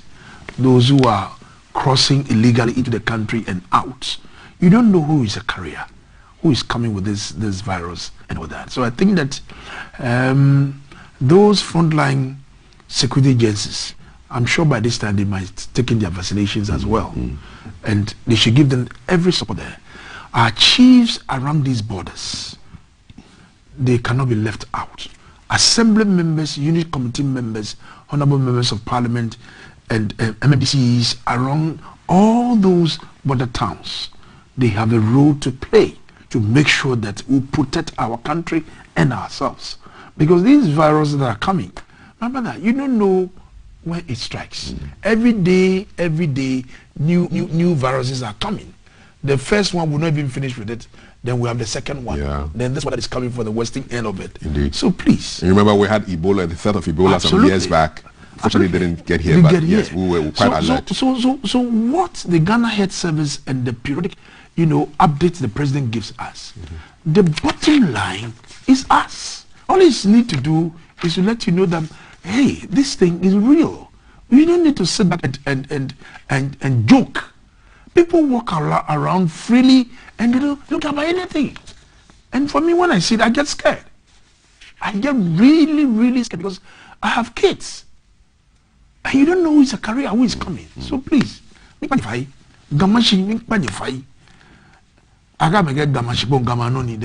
are tapping their feet on the ground. What does it mean? Meaning? I mean, they are not scared of the virus. I'm pleading with them. We love them. So please protect yourself. You're fine. You're watching TV Breakfast. My guest is the Honorable Donnelly, Titus Glover, former MP for Tema East and former Deputy Transport Minister. Looking at the stories making headlines today. So there's a lot that appears to be happening with the police administration following the assumption of office of the new IGP. I saw some mounted police patrols last week. A real crackdown on some highway robbers who were trying to misbehave. They were dealt with, and the police had a strong tone to their message. They will not countenance any misbehavior from people who break the law. And then on the administrative side, in Daily Graphic today, a new region has been created for effective police administration. So they've created a new administrative region, the first since 1966. To ensure effective and efficient policing across the country. It's carved out of the existing Central Regional Command and has been named Central East Region. So the acting... That is taken of Kaswa area. I believe so. So the acting Inspector General of Police, Dr. Dampare, has appointed Deputy Commissioner of Police, Mr. Kweju Ochiri Boapia, as the new Central East Regional Commander, and he's made a couple of announcements. We want to see what the whole idea is. So the rationale for this is part of the present police administration's expansionist program to bring policing services closer to the communities. So this is, as you said, the Kaswa area, which has been identified as a hotspot. There's a lot of human settlement and growing crime trends for quite some time now. So this is a direct response to what is happening on the ground. What are your thoughts? Kofi, let me take this opportunity to thank my brother George Akufu Dampare for this initiative. You see, we need to make policing very accessible to the people, because when you look at the UN standards, it is one police over 500 people. Now, when you are able to decentralize the structure of police administration, it makes people feel part of policing within the communities that we experience. I would have loved that Accra, Greater Accra itself, Tema in itself is a region, but it's still under Greater Accra Regional Police Command. We need to have full autonomy. I'm saying this because Tema need that. What I'm saying, the Tema region, take care of Achama, take care of Oyibi, Dodowa, Pram, Boom, Nimo, Adan, all the way. They share boundary with Sagakope and Sapong. So you look at that stretch all over. Tema is a whole region in itself, but they don't have the full autonomy to operate and work. They are still under Accra. So if the new IGP has been able to create a new Central East region for Central region in itself, it is a way of trying to fight crime in that area. So I will also suggest with your medium, when I meet him, I will share with him, give them a full autonomy so that we're able to do the work that we wanted to do. It should not look only at Central region. Any other place that he feels that it can break down to make sure that the policing can be very effective and efficient, I'm all for it. He has also launched this horse, the mounted patrols. Yes. You know, in the areas. That is visibility. It's good. Mr. Lassa, my big brother, former IGP, started the visibility thing, which also police presence is able to ward off criminals and all that. But when they have logistics and everything in place, immediately their attention is drawn. They can move straight into the crime scene to make sure they deal with these criminals and all that we have. So I think that it is a good start for the IGP, which we need to commend him. I recall during my studies in Warwick University and Coventry, you see the presence of this British police visible on the compound. Their presence alone scares criminals or any potential criminal. And sometimes they can even come in the community on a bicycle with their communication gadgets, their guns and everything on them, and the way they even move around in the community. Trouble spots. When you even see them, they wanted to misbehave. You be very careful about it. But I think that I once asked my big brother, the former chief of staff under John Mama, ex-president Mama, Dr. Douglas Bunny. Yes. Prosper Bunny. I asked him a question. When does he think that we would take off these assault rifles and have pistols? The sidearms. The sidearms. Yes. That makes it more easier for you on a bike or on a that horse kind of thing than to hold the rifle and all that. It makes the policing a bit sometimes difficult for them. Right. I have seen a police officer, former Atlantic Bank in Tema. He's asleep with the rifle on his laps like this. Gone. So I went and tapped him. I said, my brother, you are sleeping. He said, honorable. That was a dangerous thing. I'm telling you. He could have shot you. How can he shoot me? And it was dangerous. I tell you, he's gone. I said, why are you sleeping on duty? He said, honorable. I just finished night. And have to double up. Another shift. Yes. It's natural. You can't beat nature. So in this situation, should any criminal take away this rifle from him, do you blame the poor police officer? Yes, because he should be responsible. My brother, he can be responsible when you are caught up in the sleep. You just finish about 12 hours of night duty. You didn't go and rest. You continue to do day shift. It tells you that regular intake of the police. They need more police officers. Very important. So I think that it's a good start for my brother George. We need to give him all the support, and he must look at not only what he has created in the Central East region, for that matter. Tema, my own Tema. We need an autonomy from Greater Accra so that we can do that and look at other areas where he thinks that is proper and feasible to make policing efficient and effective on the ground to fight crime. So the Honorable Titus Glover believes that yes, it's great that the Kaswa area has the Central Region East Command, but the Tema area also deserves to be carved out of Greater Accra properly so that they can administer police issues effectively. What do you think? You live in Kaswa. What are your thoughts about this particular development with the Ghana Police Service, where they have an administrative region that has been created to take care of your safety and your well-being? What are your thoughts on that? Hashtag GTV Breakfast on Facebook and across social media. Lots more stories that I would like us to to tackle. Let's talk about some money now. So today's Times, AG's report, SNIT recovers over $4 million from around $12 million that was lost through liquidation of 3 companies. So some monies are coming back, which sounds like good news. Social Security and National Insurance Trust says it has recovered $4.15 million out of the $11.7 million lost through the liquidation of 3 companies. So they explain that largely non-performing investment portfolio, which has bedeviled the trust, predated the current management, with some dating as far back as 1985. So there was investments by SNIT in Ningo Salt Limited, in Granite and Marbles Limited. This was 1994. Ningo was in 2005. And then some $5 million went into Canada Investment Fund for Africa in 2005. So a lot of money was lost, and SNIT has yeah, this is the basic news that they have from the liquidation of these 3 companies. So shut down the companies and you lost money. What are your thoughts on this? Engineers sometimes are not enthused about what they are given, or because their prayer from SNIT is that they should do proper investment with good returns, so that they can also enjoy the benefits whilst at pension. So long as you are in public service, one day, someday, you'll retire. Why? And I have a few years ahead of me to retire.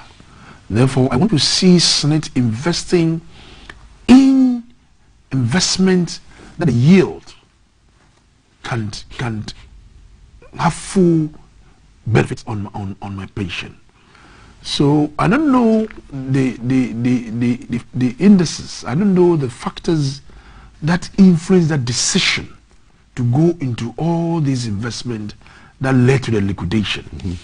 Now, the fact that you have invested in these enterprises, you don't need to sit back and watch.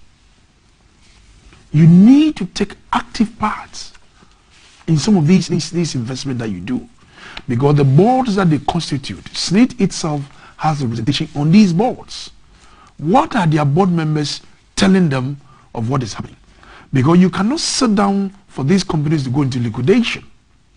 If indeed you have an effective and efficient board member sitting on these institutions, and these are going back, they need to report back to SNIT so that checks can be put in place. But when you go and fold your arms and wait for these companies to go under liquidation, now that you're going to struggle to make sure it is not helping us. So we need to make the pensioners happy. My mother is a pensioner. I lost my father as far back 30 years ago. He died quite young at the age of 53. But my mother is still alive. She's still enjoying a pension.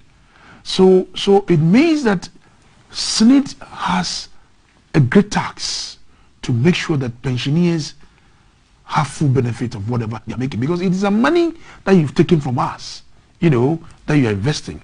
And sometimes the trade unions are also asking SNIT to do what they are supposed to do. And I believe that when these things are well done, workers will be happy. All they want to show is that, look, put our monies in good investment that can have good yield for us to benefit. After all, being usual. That's it. Protect the pension. Absolutely. Yes, indeed. This is a worrying story I want to jump on. Ghanaian Observer. Operation Halt Combat. Illegal miners return in full force. So these Galamsey people are back, polluting River Ankobra again, and they are actually daring the military. So a full story on pages 9 and 10.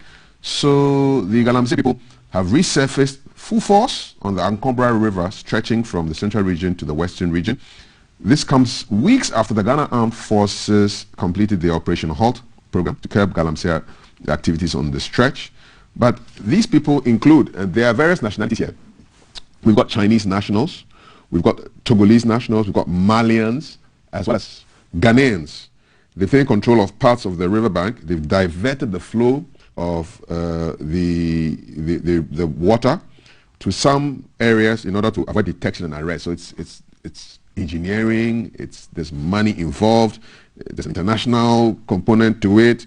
So we have aerial photographs and videos captured just last Friday at Wassa, Akropong, Prestia, Himang, Axim and other towns, showing these people having basically a field day. The color of the river is now chocolate, you know, it's brown, and of course fish do not live in that water. You can't drink that water. Are the authorities failing the Galamsey? Last week I saw a social media video where someone was on the bridge of when you are entering Elembele towards the estuary of Vancouver into the sea, where he has taken some video for us to know how clean the Vancouver River had turned because of the good works by our military and all that.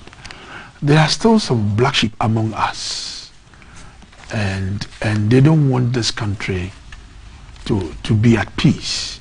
These are nation wreckers. These are people who want to destroy all the good efforts that the president, his government, and the security agencies are doing to fail. But I want to assure them, we are not going to relent. It's a good information that has passed us to us, and I'm sure the security agencies are aware. The Western Regional Minister, my senior Kobiochi Daku Mensa, and the districts where you have this DCs and all that, they are DISEC and MUSEC and all that they are there. They should up their game. The fact that the soldiers are not there, they should be able to put some informant on the ground, and people who are responsible should be arrested immediately. Why can't we root out Galamsey? Remember that we've done, the soldiers cannot be there all day long. Now they've done what they are supposed to do, but once in a while they need to pass through to find out what is happening. I would have loved that the soldiers are there for God knows when. They should be there for a long time, just like they are doing peacekeeping operations, to make sure they put our water bodies. That is the intention I had. But at least they'll be able to clear all these people from the site. There was one video when the heat of this Galamsey was on, where Chinese national has connected a machine in the middle of the river, connected all the way to the site. One pipe is pumping the water to the site, and another pump is a pipe is bringing the dirty water back into the river, and it was terrible. So clearly you could see that these guys are into destroy. You have Chinese, you have Malians, these French. Ghanaians. They cannot go to these places without the aid of Ghanaians. Just like the Chinese ambassador told us some time ago. He said there are people who give them visa. We, our ambassadors, gave them visa right from China. And when they land in Kotoka, they have Ghanaians who will take them to all these mining sites to go and mine. They don't know here. Who told you that the Malians and the Guineans, they know these mining sites? It's our own people. So those who are behind these negative things to destroy our country, let's get one of them. How many times have you heard of anybody being taken to court over Galamsey issues? They are fined, jailed, punished? You know our court process, Kafui. You can't just pick somebody, bundle him into the car, send him to court. It's even the criminal himself has a right to cancel. But you also know that. So I know the AG has taken a couple of people to court who they have been tried as at now. So they need to make them public for us to know. Yes, indeed. But when the punishment is not swift, the evildoers will misbehave. Kafui, until the case is determined and the finality is brought to it, you and I sitting here, we will not know. What's the point of fast-track courts? It's to make sure that the process in dealing with these things are done speedily. Yes. So for the Attorney General and his lawyers at AG department, that is their duty. For us, we'll do the advocacy. We'll talk about it and to appeal to the law. They should speed up and to make sure that people who are caught up in these nefarious and these wicked acts against the state are dealt with. How do you understand? How do you say speed up in Ghana? Ashahi. Ashahi. I'm sure me. What about Oya? Oya. Ashahi. Mlamla. Oya. Yeah, we should speed up because Galamsey really is a security threat to, I mean, if we run out of water. I read a projection somewhere that the next world wars will be fought over water resources, and if your water looks like cold chocolate, Are you going to drink that water? I doubt it very much. So that's something that we'll keep an eye on. In a short while, we'll be doing an actual keep an eye. There's a story I just saw about. I'm not sure whether you've seen it. The recent torrential rains up north. Yes, the Upper West region. Upper West region. Yes, yes. And it's so devastating. Indeed. Whilst coming in the news, I'm told the Roads and Highways Minister is rushing there immediately, and the regional minister for Upper West went round to ascertain the level of devastation. I mean, these quick responses is good. That the Road and Highways Minister goes to ascertain himself the extent of the destruction and see how government can marshal resources as soon as possible to solve this because immediately cut people off. Yes, indeed. Is that where you were in Skinned? Is that your area? It's in Upper West. I don't know. I was in Skinned in Sankana. Beyond Wa, I think some few kilometers from Wa. I hope it's my place. I hope so too. I hope so too, indeed. All right, let's talk about money right now, because I'm reading here that, yes, let's just quickly check that for you. So the 24-hour is not here. Is not here. Yes, maybe he's checking things out. The torrential rains, yes, Upper West region. It was the water washed away main culverts along the Wa, Nadoli, and Nadoli Jirapa. Oh, this is on my road. Yes, that's your place. It's on my road. Yeah, Wa, Nadoli, Jirapa, Laura highways. As well as the Tumu Bogatanga stretch of the road. So that's a big story. From the airstrip, from Wa airstrip, heading towards Kalio. Yes. And then the junction you take left into Sankana. Indeed. So that's my area. 24 hours of rain, and it caused a lot of havoc. Wow. Upper West region. Today's Ghanaian Times, page 17, pictures are there. There's a pool. I mean, a huge chunk of the road has just disappeared. It's just gone. You know, it's incredible. And so we'll check that out and give you more on our news platforms right here at GBC. Okay, so let's talk money now. Momo is now bigger than all payment platforms combined. This is the Business and Financial Times. The value of transactions hit 89 billion cedis. Wow. Others are standing at 26 billion. Momo is king right now. Allah cash out. Allah cash out. That's what's happening now. Mobile money platform has solidified its position as the most widely used and accepted payment system in the country. So this is data from Bank of Ghana. According to their summary of economic and financial report, July 2021, mobile money has hit a transactional value of 89.1 billion Ghana cedis as of June this year, representing a 96.6% jump from the same period last year. So the other systems include checks, the clearinghouse, direct debit and credit, eSwitch, GH-Link, GIPS. They recorded 26.3 billion. Listen, do you foresee the extinction of checks? Checks will just disappear soon. Kafri, thank you so much. This is what we call digitization. His Excellency the Vice President keep hammering to digitize the economy and all that, and to make sure we have this cashless economy and all that. You'll be surprised that I think last week around East Legon, the police had a hint that the businessman was going to catch some money. Yes. And based on the information the police had, they went and laid ambush around the bank, and they were able to liquidate the robbers. This attack on this businessman and all that. If we are to use digitization, it's going to play a good job for us in this country. So we need to enforce it. To use more of IT.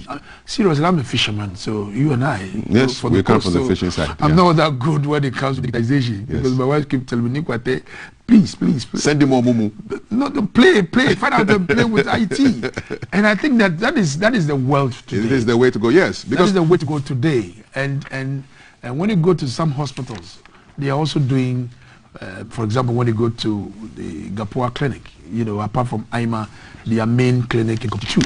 I mean, you just mention your name at the records office, and it's done. They just connect to the doctor's consulting rooms, and you are taking care of blah, blah, blah. Then you are going. So that is how we need to develop our economy. Okay. And I think that it's a threat to the traditional banks. Of course. It's a huge threat to our traditional banks. The telcos are now almost like banks now. Absolutely. Yeah, really. So I think that Bank of Ghana must put in all the measures to make sure that we're able to safeguard and all these things, and make sure that we're able to run this very well. Indeed. And again, when you look at this in now with the new emergence of boats and Uber services. I recall when I was at the Ministry of Transport, my minister asked me to chair a meeting with Uber delegation from America, Nigeria, and all that. And some of the taxi drivers were fighting them. Yeah. They even wrote a petition to the minister, and he referred to me to have a look at it. And I asked them, if you also want to stay competitive in this space of transport, you need to have your game. Indeed. Because one, with the Uber or Bolts, the security of the passenger is at stake. Immediately you request for the service. You know who the driver is. You know who the driver is. Yes. You know the number of the driver. The type of car. Even they can trail the distance where you are going. Indeed. Should there be any problem, they can just inform the police. In fact, I know some taxi drivers now who have even switched to... You understand? It is a good thing for you rather than to fight them. Yep. So digitization is the way to go. Indeed, it is the way to go. We have a last story I want to look at before we go and do our Keep an Eye. And today, Keep an Eye will be at the cathedral. We're checking out what's happening with the cathedral. Remember, there was a call for some Momo donations to be made for the building of this cathedral. Our people are on the ground to check out exactly what is happening with the construction of the cathedral. So that's something you want to look forward to. I'm going to contribute to that. You have already, or you are about to? I'm yet to know the Momo account or who I need to send these to, because this is a religious country. The main two religions is the Christian and the Muslim. And it's the minister didn't say that it is compulsory. It's free. You can decide not to. But I believe that we have something. You remember in the Bible when David wanted to build house for the Lord, and the Lord told him, "Lo, David, you have fought a lot of fight. You have done so many things to please my heart. Reserve the house you want to build for me to your son Solomon to come and build for me." There is nothing wrong about it at all. This house of God, it is going to create employment, because right from the construction stage, it is not only going to pray and worship and all that. There will be facilities there that can even rake in revenue. You know, so let us be very careful. If you don't want to contribute, that's a choice. All right. Please, okay. Don't rubbish it. Nobody has rubbish it here.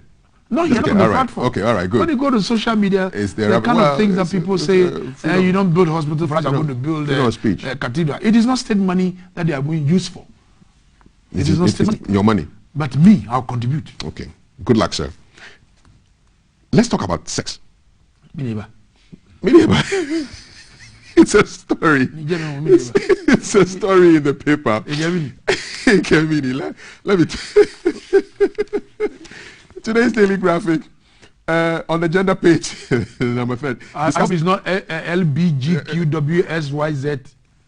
They said discuss sexuality with your children. Parents have been urged. So an investigator from DOVSU, Domestic Violence and Victim Support Unit, the Ghana Police Service, has urged parents to have talks about sex education with their children. Did you do that? Did you tell your children, listen, this is how men and women come together to make babies? Did you ever have that conversation with your children? I have 2 serious girls. My eldest daughter is 26 years. My second daughter is 19 years. My last girl, Nakwale, will be 3 years in October. You have a 3 battalion of girls. I tell you. Wow. Are you armed?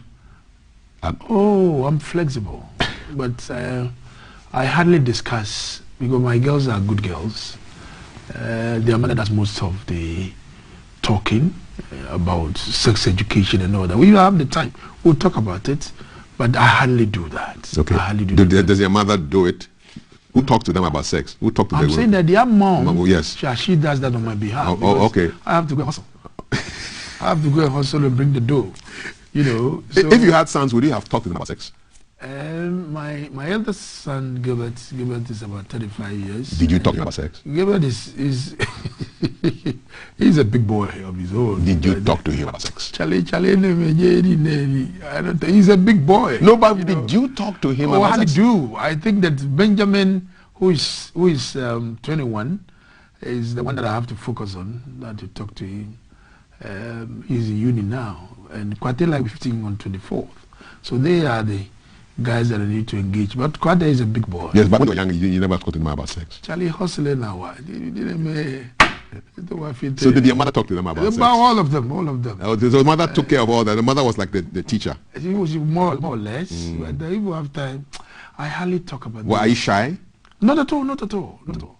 You think it's embarrassed to talk to your children about? Oh, it is not so. I have a different way of handling some of these things. What is your way? Oh, they need to be careful and stay away from trouble. But if you don't tell them, how will they know? They read, these days, these children, they know more than us.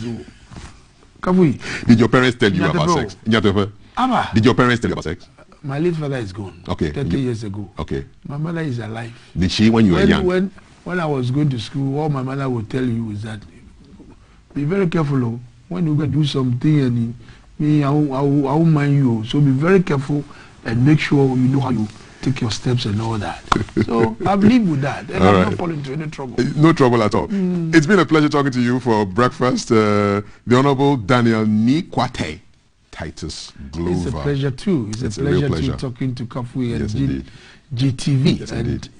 You've got the right man to drive GBC on the breakfast show, and we wish you all the best. Thank you very much. We'll give you every support that you need to make GBC the pioneer in broadcasting this country. So I think that with your good team around, the technicians and Cynthia, the makeup artists, and your good self, and I think that you are doing wonderfully well. Let's drive the national agenda to make sure that, look, Ghana, this is the only country that we have. We don't have any other place.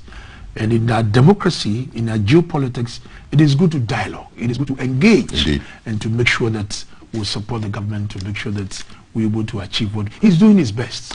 One day, someday, Ibaya. Oh, you are done. I'm sorry I didn't have my brother. Ghana, don't worry, we'll deal with him next week. Please, all right. So, thank you for the headlines. There's a lot to come. We've got Keep an Eye, where we will be checking out some action around the Usu Cemetery. And then we'll be going to the cathedral as well. And there's a conversation on the Johnson & Johnson vaccination, as well as the information minister on Agenda 111 to be launched tomorrow. But we'll get some prelude to that. A conversation on fitness, pocket size, plus size. What size are you? There's fitness for everybody. So you stay. Don't worry. This is hashtag GTV Breakfast. Good morning once again.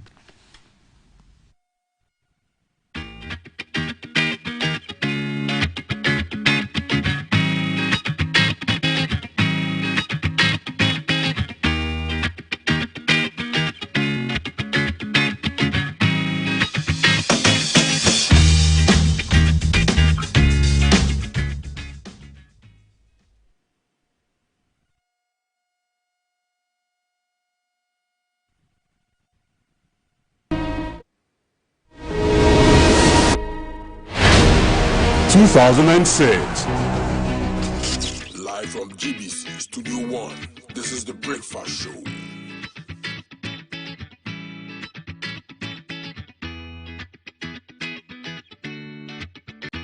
Live from GBC Studio 1, this is the Breakfast Show.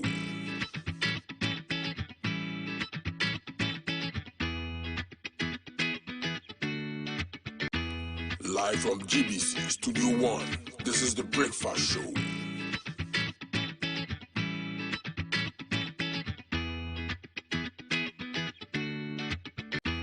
Live from GBC Studio 1, this is the Breakfast Show.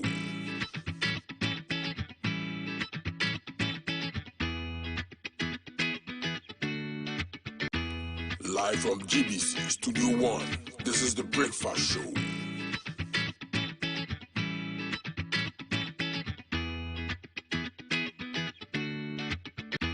Live from GBC Studio 1, this is the Breakfast Show.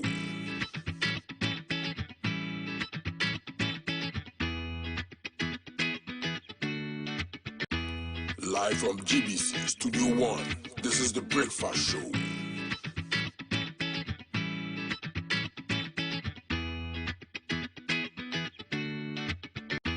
Live from GBC Studio 1, this is the Breakfast Show.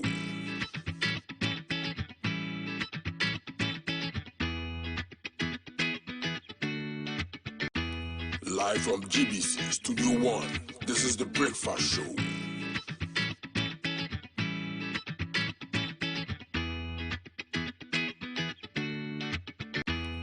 Live from GBC Studio 1, this is the Breakfast Show.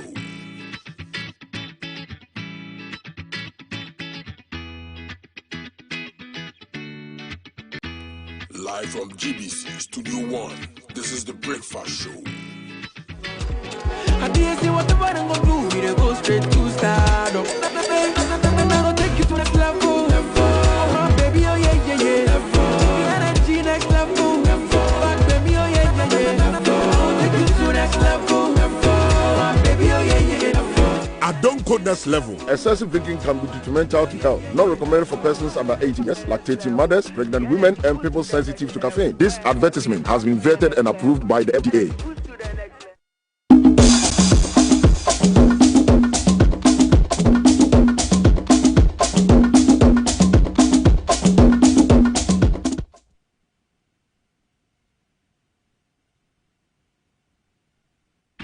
Coming live from the capital, this is the Breakfast Show.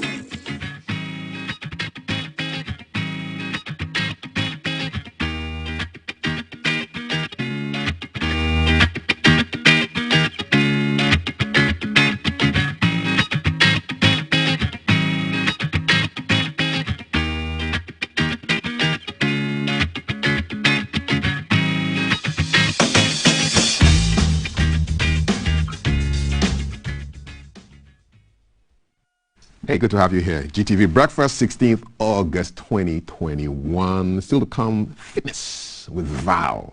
She did something exciting that you really want to watch, okay? Conversation on COVID vaccinations and Agenda 111. What questions do you have for the Information Minister about the government's intention to build 111 hospitals around the country? I want to find out from you. But before that, let's keep an eye. We're going to the cemetery. No funeral, but we're keeping an eye on some developments there. Osu Cemetery is in a very busy part of Accra, and I love that part, especially Osu. I grew up there years ago, and always holds an attraction for me. And we want to find out exactly what's going on there. We're keeping an eye there this morning, and my colleague is on the ground. Alan, hi, good to see you.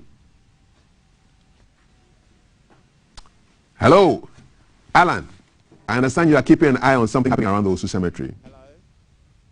Correct? We're going to be establishing contacts with Alan in a short while, and as soon as he gets onto the feed, I'll let you know exactly what is happening. But just to give you a taster of the conversation on Agenda 111, so the government is launching tomorrow in the Ashanti region a drive to build 111 district, regional and specialized hospitals. The government says $100 million has been secured as funding. Each hospital is going to cost $17 million. So if you multiply 17 by 111, you have an idea of how much money the whole project will cost. But 100 has been secured. We'll have a chat on that in a short while. Let's go now to Alan, who is at the Osu Cemetery area. Alan, hi. So this is hi, Kafui. Hey, okay. So I'm seeing a drone's eye view of where you are. Exactly where are you right now, Alan? Right. Well, thank you very much, Kafui. I am currently at the traffic intersection directly in front of the Osu Cemetery. Right. And so at this point, to my western direction is in the general direction of Ghana's Parliament, and then to my south side is towards the Independence Square or the Accra Sports Stadium direction, the famous Starlets 91. And then behind me is the local street or local road towards the general direction of Oxford Street. Now, towards my northern side or my right-hand side is the Osu Cemetery, actually. Neighbors in this place or neighbors at this place tells me that these traffic lights have not worked for the past 2 months. Interestingly, I asked further how commuters manage to meander their ways through if the lights are not working.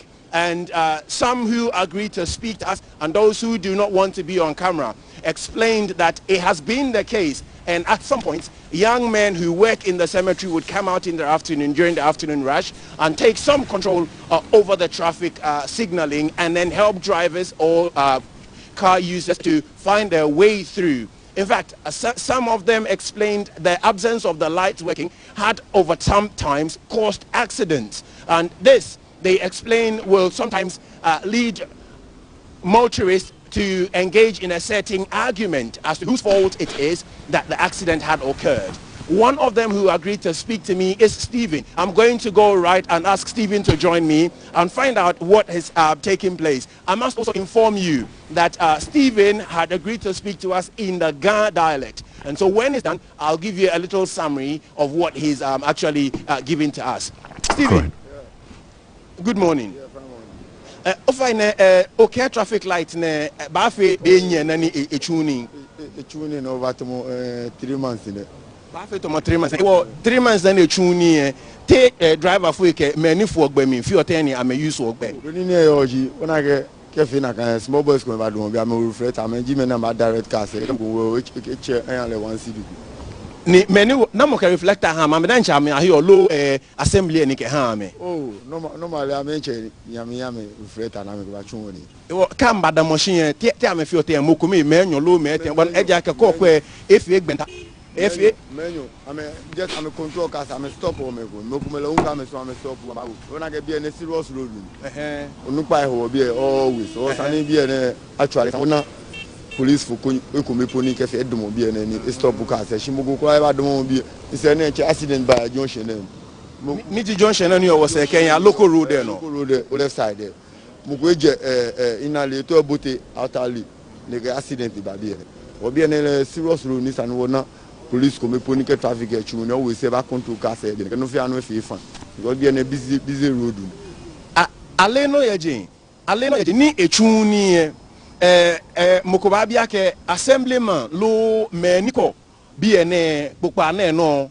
ani ameba ake ameba akwa ke mini ya no lo ti afi ote ni traffic echu ba achu ni mokoba ko bi ene always working place na bi enchu ni mokoba ko bi ene na kan just ake ke fi gbe ba do mo shi ni am control car say apart from moko ba do bi ene do ewo ke ho jibe ni nya bi ene nya hedo wa de nche ke ehye so ha ho ke boti ho gba mi te fi oten ni me ni ke tafla cha me gboyin ba na ba fun ame na agbe ke ba boti o mi ho ne gele we boss ko me bi ene ni actually ke fi amenyo am control car say ilage ni ka ba straight ne ge ilage she no e ba boti o na lo mo ba stop le dan ni kule bonyo le ba ji ko ji no ka me dole o we boss e be ke fa me control car say so na ga bi fit mo serious place le sani ana police phone ko le ba do mo bi ene de control se be dan president ministers ke ni mo fi amo o sani bi a serious place isa ni na kan no ko ba bi ene yo Stephen o ira don ake okewo egbasane well Kafui Stephen tells me this traffic lights has been active for the last 3 months, and the only way they can get a certain traffic flow normally is that a few young men who wear reflectors take over and try to control the traffic of some sort. Now, he also explained that these men are volunteers. They are not employed either by the assembly or any other institution. And so drivers or commuters who feel their being there has been helpful then would pass them loose change. And these guys will be here for a few hours and will be packed and gone. Well, thank you. I guess the assemblyman in charge needs to be up and about to make sure that this is done, because of course there's a safety hazard with lights not working. I've driven there quite a few times over the past a month or two, and I can confirm also that those lights have not been working for quite some time right now. Now, before you go, I understand that we went to the cathedral to go and find out exactly what was happening with construction, but the people refused to allow us to shoot. Well, they won't allow, because for them we need a certain prior clearance before we can access what's going on over there. But the production on that side are still engaging them to see if there would be a certain understanding as to what we're there for. Because obviously you know this situation in Ghana. Immediately you pick up the camera and the microphone and you want to put out a certain report. People assume you may come from a background of trying to demonize what they're doing, i.e. expose their work as to being shoddy or not being up to scratch. And so I think that had been the reason why they refused. But we're still engaging them to see how best we can get this report through. Thank you very much. Alan is our man on the ground, keeping an eye on situations in the capital, reporting from the Osu Cemetery traffic lights. And Charlie, if they don't allow us to go and shoot, we're going to cover. You heard it here. This is hashtag GTV Breakfast. There's a conversation on COVID vaccinations coming up shortly. And I asked the question, what are the questions about the government? What are your questions about the government's agenda to build 111 hospitals? You are responding nicely. So, Efo Adevu Alexis, where are the 88 hospitals we were promised? You cannot put a canoe on a river, yet still you're promising a yacht on the ocean. Rudolph also wants to know where the 88 are. And there's a lot of questions about the 88, and so you kind of know that we will put these questions to the Minister for Information. Honestly, it's a good initiative, says Prince Butchry. I pray these projects are duly completed on time and address health issues in the nation, building the nation one step at a time. So there's thoughts for and against, positive, negative, optimistic, pessimistic, and that's how it is.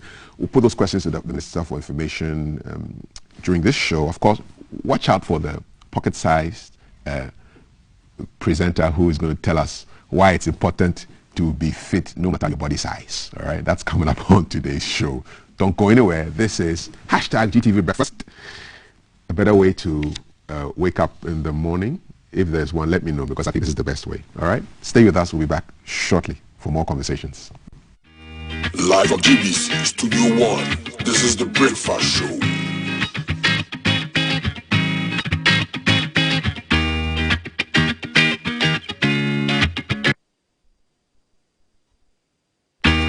Live from GBC Studio 1, this is the Breakfast Show.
Every Wednesday at 9:05 a.m. live on GBC News, Unique 95.7 and all GBC regional stations, and on Facebook at Data Broadcasting Corporation, and a repeat on the same day at 11 p.m. on GTV. Focus, putting the issues in perspective.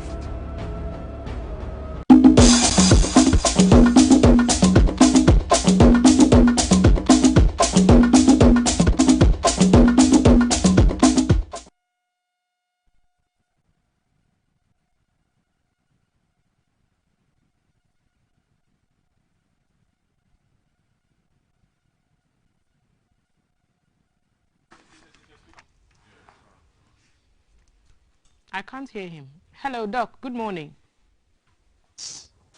Morning. Yes, can you hear me? We just want to test the sound level. Can you hear me better now? Yeah, I can hear, but I couldn't hear earlier on. But now I can hear. Okay, Doc. Thank you. We'll be coming to you in a few minutes. Okay. All right. We are good. Live from GBC Studio 1, this is the Breakfast Show.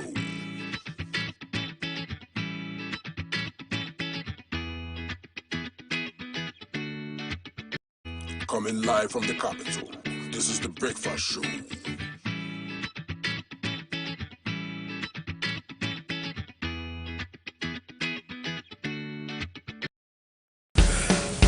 Are you ready? It's heat hot, and we are serving you breakfast. A la carte. It's a brand new packaged breakfast served on GTV, our style, keeping you on track and updated on news, making the headlines, how to navigate traffic, what's up with the weather, your health check, getting you up to speed on lifestyle, sports, word of showbiz, what's hot and what's not. It's our date in the morning just for you, with the team you can trust. It's breakfast weekdays at 6 a.m. Don't be late. Live from GBC Studio 1, this is the Breakfast Show.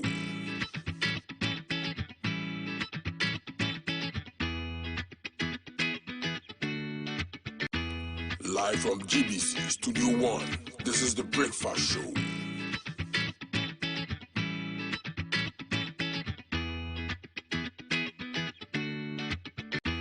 Live from GBC Studio 1, this is the Breakfast Show.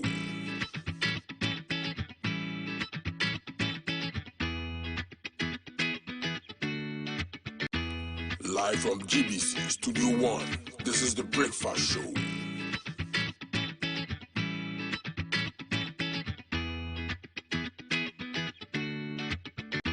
Live from GBC Studio 1, this is the Breakfast Show.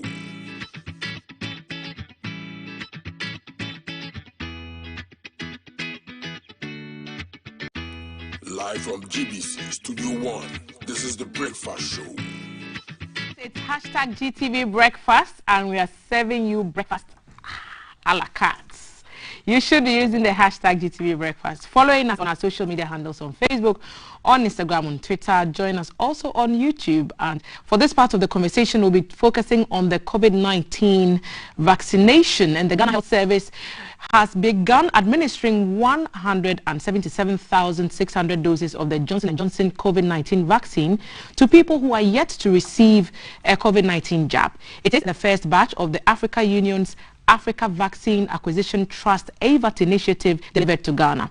This is coming after the government attempt to secure the Sputnik V vaccine from Russia through Sheikh Ahmed Al Maktoum failed, and government is looking to vaccinate 20 million citizens, representing the entire adult population by the end of the year. We are joined this morning via Zoom by the Director of Public Health at the Ghana Health Service, Dr. Franklin Esedubekoe, to tell us more about the vaccination program, which is starting across selected districts in Accra and Kumasi this morning. Good morning, Doc, and thanks for joining us on Breakfast. Good morning. Perfect. And Doc, can you just take us through the starting times and then the districts that will be having this exercise, because we know that it's not nationwide like the previous ones have been.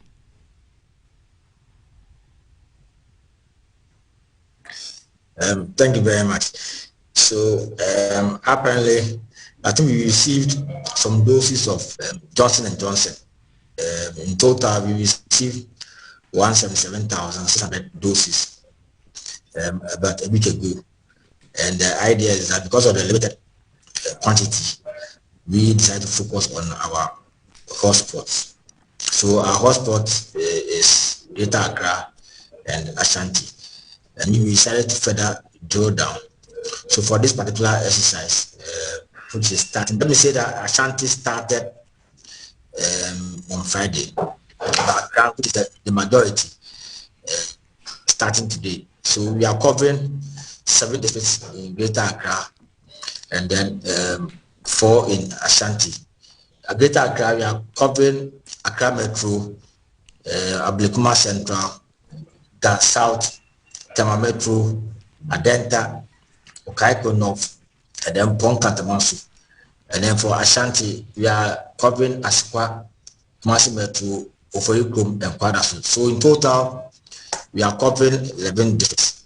These are our hotspots. I think that there are a few hotspots that were not added because from our data, they've had a lot of the vaccines, the earlier one, particularly Ayawaso West and Kolekulote. So this is an exercise which is actually starting today. Let me say that we do not have an end date per se. As far as we are concerned, we want to exhaust all the vaccines. So that is the situation. And we also want to state that, you see, if you look at the previous vaccination exercise, we have some, I would say, some priority groups, like people 60 years above, people with underlying medical conditions. This one is for all persons 18 years and above. So far as you are 18 years and above, and you reside in any of these areas that I mentioned, you are free to take part. And this is just a single dose. So you take it once and you're vaccinated, fully vaccinated. Now, how important is it for people who have already been vaccinated once? How important is it for them to understand that they do not need to take this Johnson & Johnson jab? No, you see, every vaccine has its level of immunity inherent in it. So if you look at the available vaccines around, almost all except Johnson & Johnson are double dose. So like AstraZeneca, before you can be fully vaccinated, you need to take dose 1 and dose 2. For Johnson & Johnson, it's a single dose for you to be fully vaccinated. And we see, because Johnson & Johnson is a single dose, when you go and mix it with another dose, another vaccine, which is double dose, the body may react differently. So that's why we are saying that do not go and mix AstraZeneca with Johnson & Johnson. I mean, there are evidence that others have used AstraZeneca, maybe Pfizer, AstraZeneca, or Moderna. They are double dose vaccines, but Johnson & Johnson is single dose. So you may give yourself a lot of complications and problems if you try to mix AstraZeneca and Johnson & Johnson. Let me put on record that for now, we have about over 400,000 Ghanaians who are due to have the second dose of AstraZeneca. All things being equal, the next 2 or 3 weeks, we'll get a reasonable number of AstraZeneca to take up them. So this exercise is for naive persons who have never taken any vaccine, who are due to have it. So it's not for those who took their initial AstraZeneca. Right, Doc. And how do people prepare to step out to take the vaccine? Are there any steps to take ahead of time before they arrive at the facility, or will just showing up be enough for them to get vaccinated? Yes, so I mean, it would be best if you have any form of ID. So either driver's license, voter's ID, or Ghana card, and you go, because we will take a few details from you as an individual. But even if you do not have it, it's fine to go. So you don't need any particular kind of arrangement to go. So you just go to any of these districts that I've listed. There are quite a number of vaccination sites in these districts that are undertaking this exercise. So you go there, you get a vaccine, you wait for about 15 minutes, and then you go. So that is it. That you do. And for the avoidance of doubt, the jab is still free, right? Yes, vaccination is free in Ghana. I mean, we do not, your government is taking care of the cost. So you just go there and then you get vaccinated and you go. You are not supposed to pay any money to any person. What the cost has borne by that. And for those who may have apprehensions, because we've heard reports about some countries not recognizing AstraZeneca and the fact that the Sputnik V vaccines have also not been as widespread as AstraZeneca, how do we begin to compare the efficacy of Johnson & Johnson against what people may have already received, just so we allay fears that people may have? You know, before WHO will pre-qualify a vaccine, it's assumed to have a certain level of efficacy. So almost all the vaccines that Ghana has registered. So you have AstraZeneca, you have Moderna, you have Pfizer, you have Johnson & Johnson, you have Sputnik. All of these vaccines have passed the minimal efficacy that is needed to be able to overcome COVID-19. So, and this Johnson & Johnson is effective against Delta. So what is the missing word is that we need to get the right number of doses in the country to achieve the necessary immunity. So don't be confused. Just go and get your jab, and then you'll be given the necessary immunity against the COVID-19. Right, and ahead of this, the coming in of Johnson & Johnson, we heard about storage facilities that had to be set up specially to keep these doses safe. Tell us more about that and what it means for the lifespan of the jab. Okay, so let me say that this Johnson & Johnson is going to expire in 2023. Actually, the AU, that's the African Union, is trying to get about 400 million doses of vaccine to the member states. So this, what we are getting now, is just the beginning of that arrangement. So it's an arrangement between the AU, Africa Center for Disease Control, the Exim Bank, and the World Bank. So that is ensuring that member states get the reasonable number of doses. Johnson & Johnson is a vaccine that can be stored between 2 and 8. The other vaccines like Pfizer and Moderna, that you need to store them at the negative 20 and other lower temperatures. Johnson & Johnson is not like one of them. Johnson & Johnson is not like the way you store AstraZeneca between a total of 2 to 8. But let me also state that if you happen to get Pfizer or Moderna, that we have a reasonable number of ultra-negative cold chain equipments to store them. So it's a way of actually boosting our local vaccination numbers and also preparing for possible new vaccines, new types of vaccines that may be coming in maybe later on in the year. Is that what you're saying? Yes. Because you see, if you do not have that ultra-negative cold chain equipment, then you are not likely to be able to access Moderna, Pfizer. So that's why the government and other development partners has allowed us to procure a reasonable number of these alternative cold chain equipment. Dr. So Sembekwe, I just want to chip in quickly. That what does the delay in our vaccination campaign and our delivery of vaccines to people mean for government's plan to vaccinate 20 million people by the end of the year?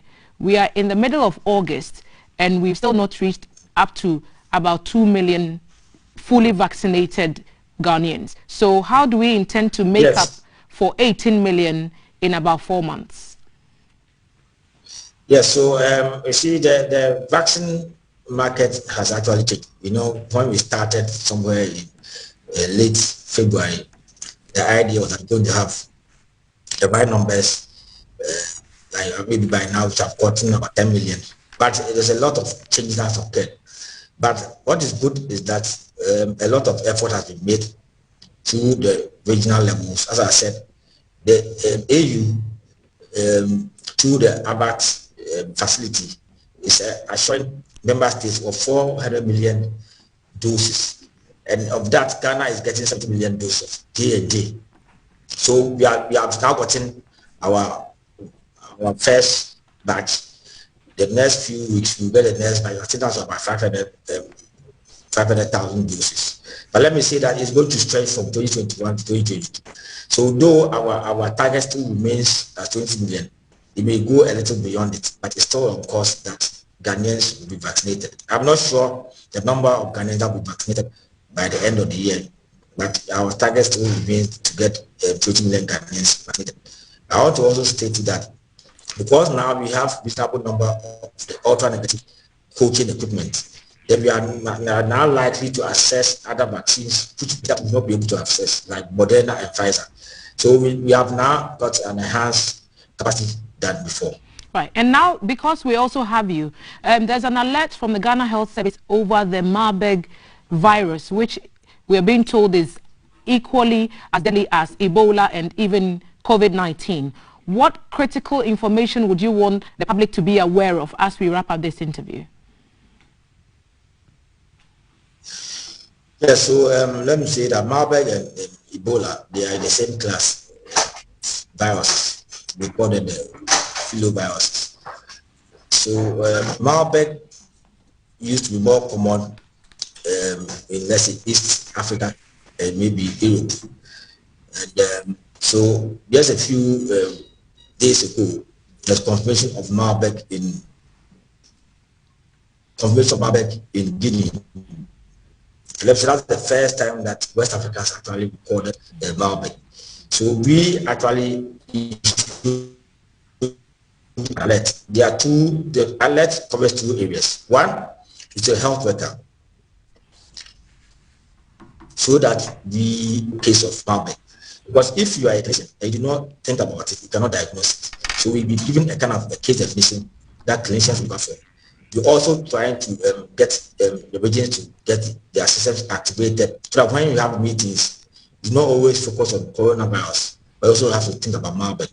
And then we also send across the message about what to look for about possible cases of Marburg. Let me say that Ghana has the capacity to confirm Marburg, and that can be done in a wiki. So that's why we sent that alert. But let me state that for now, there's no case of Marburg. It was just to alert the system and the general population that there's a threat around us. Thank you, Doc. I wish I had a bit more time. I would have spoken to you about concerns that people have, that even though some have been fully vaccinated, numbers of that population are still testing positive for COVID, and they are still becoming a bit more ill than initial reports may have suggested. But I'm sure we'll have the opportunity to engage you again, Dr. Esedubekwe, to talk more about this COVID-19 rollout of the Johnson & Johnson and matters arising. Thank you very much. Have a nice day. A blessed morning to you too. We've been speaking to our good doctor here on the program, telling us about the vaccination and the deployment of the Johnson & Johnson in 11 districts in Greater Accra and Greater Kumasi area. And so very quickly, he's given us some answers. Take your ID along.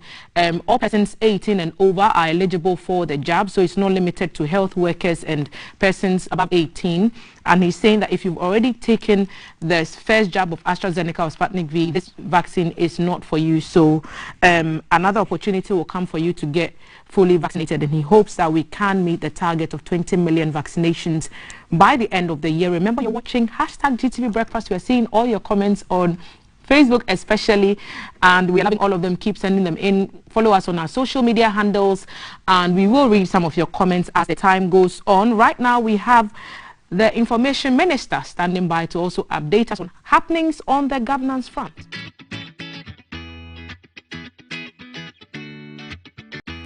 Live from GBC Studio 1, this is the Breakfast Show.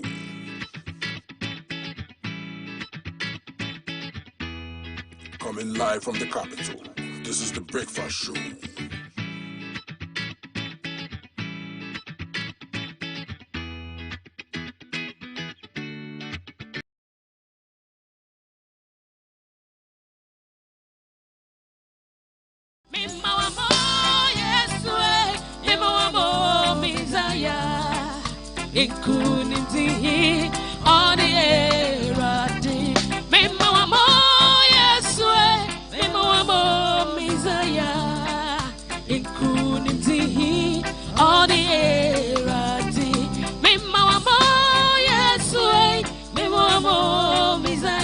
Breakfast, still to come, a conversation on fitness with the pocket-sized magic presenter.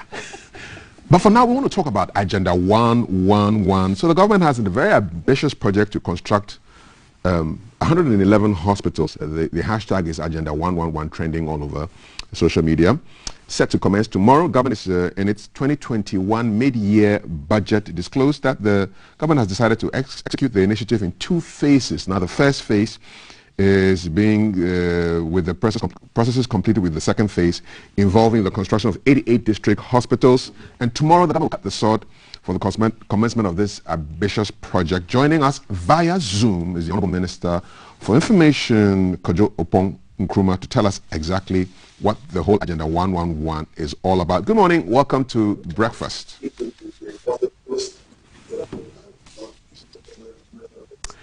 You're live, the Honourable Minister for Information, Joeboy. Good morning.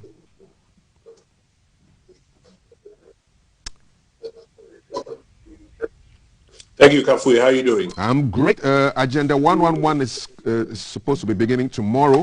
Where is the official sod cutting ceremony? Good morning, Kafui. How are you doing? Very, very well.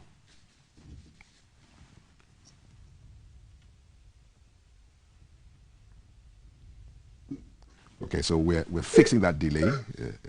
Demons and principalities in the Zoom. So we just want to know, where will you kick off the sod cutting ceremony tomorrow for Agenda 111, Mr. Oponkruma? So you will recall that a year ago, the president announced that there's a need.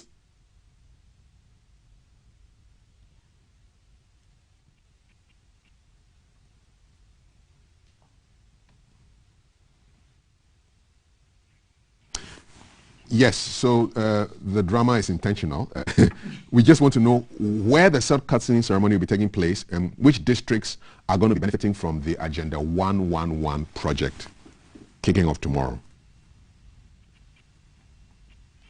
Implementation that you required, getting contractors ready, and most importantly, getting funding ready so that these contractors could move to site. So currently we have 88 out of the 101 districts. Kafu, can you hear me? I can hear you. Please go ahead.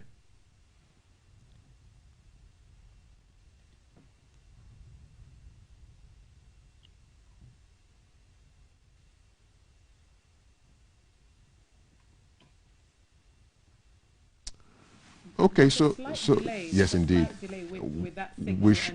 We'll try and get back to the information minister. Indeed. For those details. So there's a breakdown. If you read in today's Daily Graph, Ghanaian Times, it's 111 district, regional, and specialized hospitals that are expected to be built. There's an initial amount of money that has been secured, according to the government, to initiate this project that will kick off in the Ashanti region. Okay, Kaf, let's try and read a few comments from our Facebook page. Yes. Kofi Koino is saying, can we share the Agenda 111 project amongst the media houses to supervise? I believe that will compel those at work to ensure they do what is expected of them. So I'm tempted to think this is a monitoring thing, just to be sure that everything is being done. Honorable must not be deterred by said characters. That's from Charles Kwekuimbra. I do not know which comments they are, but I'm tempted to think it has to do with Titus's, the Honorable Minister's headlines that you did earlier this morning. Good morning, Sir Ejisu Sejon. Hey, people have names. Ejisu Sejon is saying, good morning, Ghana. The government's Agenda 111 hospital project kick-starts tomorrow. God willing, we'll see its completion before 2024. Thank you very much. And the minister is back on the line, the Honorable Minister for Information, Kojo Oponkruma, responding to questions about the Agenda 111, which involves commencement of the construction of 111 district, regional, and specialized hospitals. Can you hear me, Mr. Oponkruma?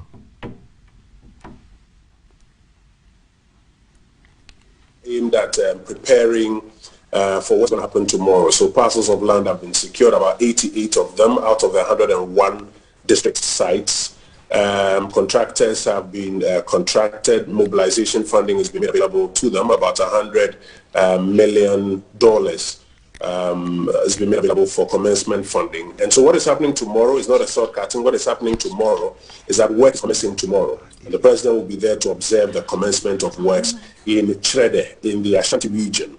And after that, we expect all the other contractors to get onto their various parcels of land and start work. For every project, it takes about 12 months from commencement to finish, all things being equal. So as the project starts, we will be looking to a 12-month cycle for each one of them. And we tend to run a transparent exercise going along with you, our colleagues in the media, and having an opportunity to see the progress of work at each of these sites. We are also asking local communities, chiefs, and our people in the local communities to own these projects and to assist these contractors so that we successfully deliver healthcare across these districts. What's the regional breakdown of these facilities? So, Kafu, yesterday we were asked this question about regional breakdown, how many people are going to work there. This is all data that will be making available in the days as they go by, even the particular districts and where it is situated in each district. We're going to roll out a whole website that contains all of this data, so that you and I and everybody else can on a regular basis see all of that. But today we want to start simple and soft with a big announcement. 111 is starting tomorrow in Trede, and we need local communities to be part of that process. Preference has been given to local contractors and to local labor and materials to ensure that the local participation is very, very high in this project as well. Question from Alex on Facebook. Where are the 88 hospitals we were promised? You cannot put a canoe on a river, yet you are still promising a yacht on the ocean. How do you respond to that question about where are the 88? So I think that some persons think that the 88 is different from the 111. No, the 88 is not different from the 111. I think people should not be in a hurry to assume that things cannot be done, because if you pay attention to the detail, the 88 is what we are starting with tomorrow. That's why we've mentioned that 88 out of the 101 district locations are ready to go. They are starting tomorrow. And then you will now see the specialized hospitals, that is the Middle Belt and then the Northern Belt, as well as the redevelopment of Accra Psychiatric Hospital. And then you will see the 6+1 regional hospitals come up. All together is what makes Agenda 111. So the 88 is part of 111 and it starts tomorrow. Also, there are those who erroneously make the argument that the president said 12 months from April last year. No, he said it in April last year, and he said it will take 12 months to complete once each one is commenced. So it's not 12 months from April last year, it's 12 months from when each one is commenced. Afi from Dansuma wants to know what is happening to the health facilities that were previously started by previous administrations. If you have a few minutes, I can give you a whole detail on that one. Because again, there are persons who go around saying that there are outstanding health facilities that haven't been worked on. So for example, the Eurojet project, initiated in 2008, but construction started by the NDC administration that's just gone by. It comprised 2 regional hospitals, 170 beds regional hospital at Wa, Upper West region. That one is completed and is in use right now. Then there was a 250 beds Ashanti regional version at Sibia. That one is near completion. As I speak to you now, equipment is being fixed and will be handed over, we expect, in the next few months. You can send your reporters there to go have a look. There was a 100-bed East District Hospital at Kwabenya. It was completed in 2019. That's what we've been using for COVID. There was a 60-bed District Hospital at Tepa, in Soko and Trifo Praso. They've been completed and handed over for use. Then there was a 60-bed hospital at Konongo and Salaga at various stages of completion currently. And Konongo hopefully is expected to be handed over in the next couple of months. Salaga is far advanced, and the contractor today, if you send your reporters there, you notice is actively on site. There's a 500-bed military hospital at Afari. That one is also near completion. Some amendments had to be made to the contract. It's about to be handed over to the Ministry of Defense once it's completed. Then you have what we call the NMS projects. That was also under 120 beds at Fomena, Kumewu, Abetifi, Garo Timpani, and accommodation at the Takade Hospital. Now, the funds, if you recall, were appropriated for other purposes. And only Shayo Sudoku is the one that was completed. We had to repackage that project. That's been completed. The contractors are actively on site. They are going to complete Fomena, Kumewu hospitals and the Takrady Hospital accommodation in the next couple of months and handed over. There are also funds to complete Abetifi Hospital that is being arranged currently. Garu and Timpani, which was one district at the time, is now being split into the 2 districts that they are now, and it's included in Agenda 111. Right. And also the Vamed Polyclinic projects, 10 in the Central region, 5 in the Greater Accra region, Savannah, Northern region, and Volta regions are complete. It's quite an exhaustive. So if anybody wants an update on that one, that's the update. Thank you. Thelma has a question for you. Honorable Minister, we've received a question from one of our viewers, and it has to do with La General Hospital and what the plans for that redevelopment of the facility is in light of what you've announced with Agenda 111. Well, the redevelopment will go on. I'm not too sure if it's part of the 111 currently. I have to check the feedback on that one. But that redevelopment will go on, as mentioned by His Excellency the President. And will the other health facilities, for example, Kolebu, which is our main referral point in Ghana and even beyond West Africa, still receive the support that they need to improve services, especially with COVID and the fact that some of the departments are already overwhelmed and under-resourced? Yes, they will, but currently the matter that is being dealt with, and why sometimes you have an overload or high traffic at Kolebu and some of these referral hospitals, is because at many of the lower levels, you don't have enough primary healthcare facilities to take things that can be handled at the primary levels, so that it's only the referral matter that will come through to Kolebu or UGMC. So part of dealing with sometimes the overload at places like Kolebu is dealing with the challenges at the district level, so that not everything comes through there. But also the necessary investment that need to be made at the higher levels will also be made. If you take the UGMC phase 2, for example, that one is currently near completion, because the kind of investment that needed to be done for it to become full throttle, wholesome, and fully available for use has now been done, and work is nearing completion on that one. So you deal with the bottom to avoid the traffic coming up, and then you make the necessary investments at the top as well. Let's talk money. You're quoted in today's Ghanaian Times as saying that, and I quote, "It is important to emphasize that each of the district hospitals is estimated to cost about $17 million. You multiply that by 101, we're looking at 1.7 billion. Where is all this money going to come from? So this is GOG funding. It's going to cut across at least about 3 budget cycles. In the very first cycle, that is this year, commencement funding of about $100 million is what has been made available.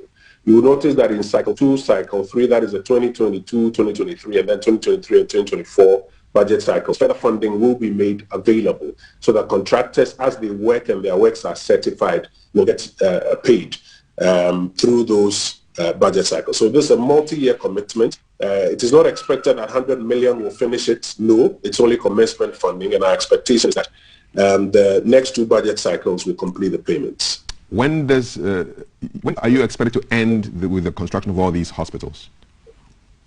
12 months from the commencement of each of these facilities. So, for example, for the one that's starting tomorrow, actually, we'll all be looking forward to its completion by 12 months' time. And then as the various ones commence almost immediately after this one, we'll all be counting down 12 months towards their completion as well. We'll leave you here, Honorable Minister for Information. Thank you very much for your time.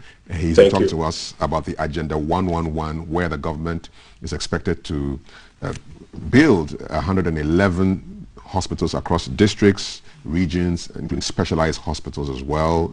We'll be holding them to their schedules when it would be interesting to put this date down. So 17th of August tomorrow, 2021, and we will revisit this topic 12 months from now to see how many of these 111 hospitals. I'm sure my producer is just jotting this down in his diary for next year, and then we'll keep an eye on that, as we've been keeping an eye on all things. If you're just joining us, you've missed quite a bit already. So we've had conversation about eye allergies and for us who wear glasses, big conversations there. We've had conversations about what's happening in the papers, and the Honorable Titus Glover has been here to share his thoughts on those. We've just spoken to the Ghana Health Service, and they've been talking to us about the rollout of the Johnson & Johnson vaccine and all the other bits that you need to know about the exercise in the 11 selected districts. So it's not a nationwide exercise. 11 selected districts in Greater Accra and the Greater Kumasi metropolitan area. You've just missed the Minister for Information talking to us about Agenda 111. So the way to not miss any of these conversations is to join us on our social media handles. We can't emphasize that enough. Follow us on Twitter, follow us on Facebook, follow us on Instagram, follow us on YouTube, and send your comments, questions, concerns through to us, and we'll read them to officialdom. We'll ask the questions that matter on your behalf. And we are grateful to Awake Mineral Water for sponsoring us. We are grateful to Adonko Next Level Energy Drink, and we are grateful to Shield Acrylic Paint for partnering with us as well. Thank you, Befitting, for my lovely outfit. There's more ahead, and as we talk about being fit, the pocket size presenter went out there to get into her fitness groove, and she will be joined on with her panel to talk about all things fitness. So if you think you will benefit from that conversation, I think you will be. Stay with us. GTV Breakfast. We'll be right back. There's so many of your comments. Direct, can I just read a few more of these comments, because on Facebook all of you are just having a great time. Bismarck Beidou is saying watching breakfast show is far better than watching Arsenal matches. Oh. Oh, but why? Watching Arsenal matches there, but why? Cap doesn't agree. He's a United man, so he doesn't even care. Bob Marley for with a Man U fan. We are enjoying our 5-1. Then actually said, bravo GTV. Now the power of technology is working. Keep the good work and move on. Please, we love GTV. We love you too. Follow us on social media so that we'll hear more from you. Samuela Pote says, wow, very educated. Thank you, Samuela, for sending that message through to us. And so many of you just saying hashtag GTV Breakfast on our Facebook stream. We appreciate you. Keep those comments coming in. And we'll be right back after this break with more on the fitness side. Stay with us. Live from GBC Studio 1, this is the Breakfast Show. Oshianke Omichumo Heje. Ikudimzihi Odierazi. Memamo Yesue, Memamo Messiah. Ikudimzihi Odierazi.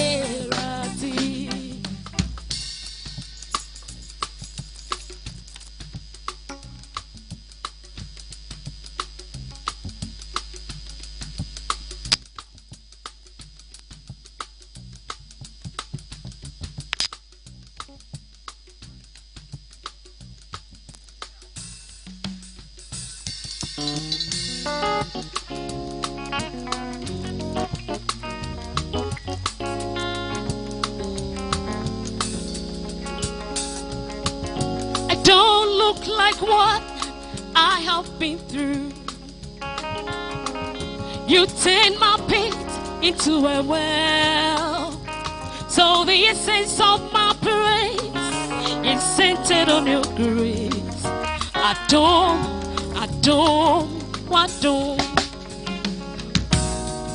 I've been through a lot, but grace sustained me. My test is now a testimony.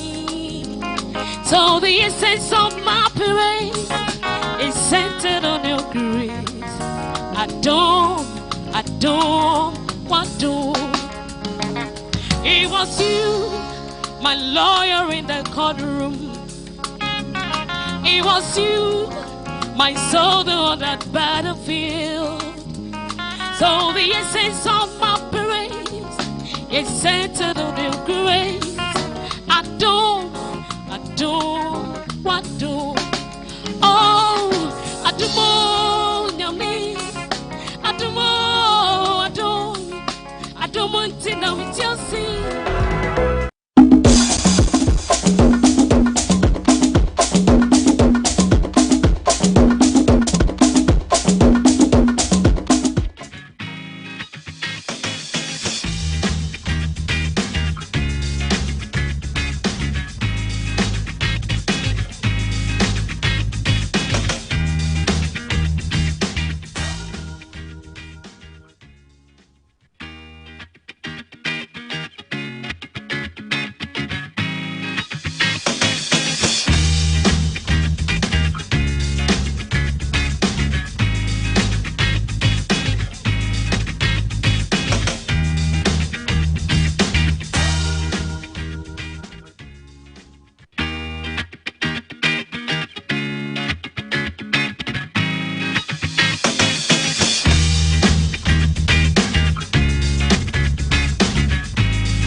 Hello guys, so like I promised earlier, we're going to talk everything health, mental, physical well-being in general. So to dispel the notion that pocket sizes like myself cannot go to the gym, like we can actually lift. I had an interesting episode at the Pippa's gym. I actually went there. I have Pippa in studio and I have Miguel in studio. I introduced them briefly. They are from Pippa's gym. We'll go on a short break and watch a video, guys. And this is me, pocket-sized, in there doing my thing. I didn't throw in the towel. There's a famous quote I learned when I went to the Pepper's Gym. It's a motivational quote. It says that your body can stand almost anything. It's your mind that you have to convince. Like, guys, I was actually trying to lift weights. So here's a break on what we did at Pepper's Gym. We'll come back and then meet Miguel and Pepper, and we'll get chatting about physical well-being, mental well-being, like everything fitness. Here's a break. Miguel. So Valerie here today is going to have a SGPTC workout, which is a small group personal training, which I mentioned earlier. It's a maximum of 6, and there are 3 today. So yes, not much to say. Yeah, there are 4 today. Yeah, not much to say. I'll hand them over to the personal trainer who will take them through the session. Hello. All right, so the name is Elom. I'll be your instructor for today. I'm going to take you through a simple exercise. It will roughly be for just 15 minutes. Do I need paracetamol after this workout? No, please. No, please. Okay. So you don't need paracetamol to work out, guys. Yes, yes, Okay. yes. So what I'm going to do is I'm going to put you at our stations, okay, so that you know exactly what we're going to do. And then we do a quick warm-up, and after that we go straight into the exercise, okay? All right, so Valerie, I'll have you at station number 1, okay? And I'll have Jay at station number 2. I'll have Psyche at station number 3. All right. So you'll be doing an upper body workout. Right. So what we are doing is just a simple paddle. Very good. There's water in here, guys. Yes. So resistance is on the list, so I'm sure you can handle that. Jay, you'll be doing a compound exercise. You'll be going into a squat and then a shoulder press. Okay, so we go all the way. Very good. And then you complete it with a press. Okay, very good. That's good. And Psyche, you'll be working on your abdominals. Have you doing sit-ups? Okay. And exhaling all the way up. So, since we all know what we are going to do, we're going to do a quick warm-up, okay? And then we start. All right, so let's begin. Take a breath in and exhale down. Very good. Again, inhale and out. There we go. One more time. Inhale and out. So we're going to start from the feet. We move from the left foot. Good. So you guys, you see, this is for 3 days straight. I couldn't laugh without holding my side. This is like the first time I've actually been in a gym. Okay, so that was my experience. It was horrible. The next day. Say that. No, I mean, I look forward to going again because it was fun. Look, this is what killed me. It was fun. And then also, I mean, during this video, Kaf is behind the scenes asking that, do we take makeup to the gym?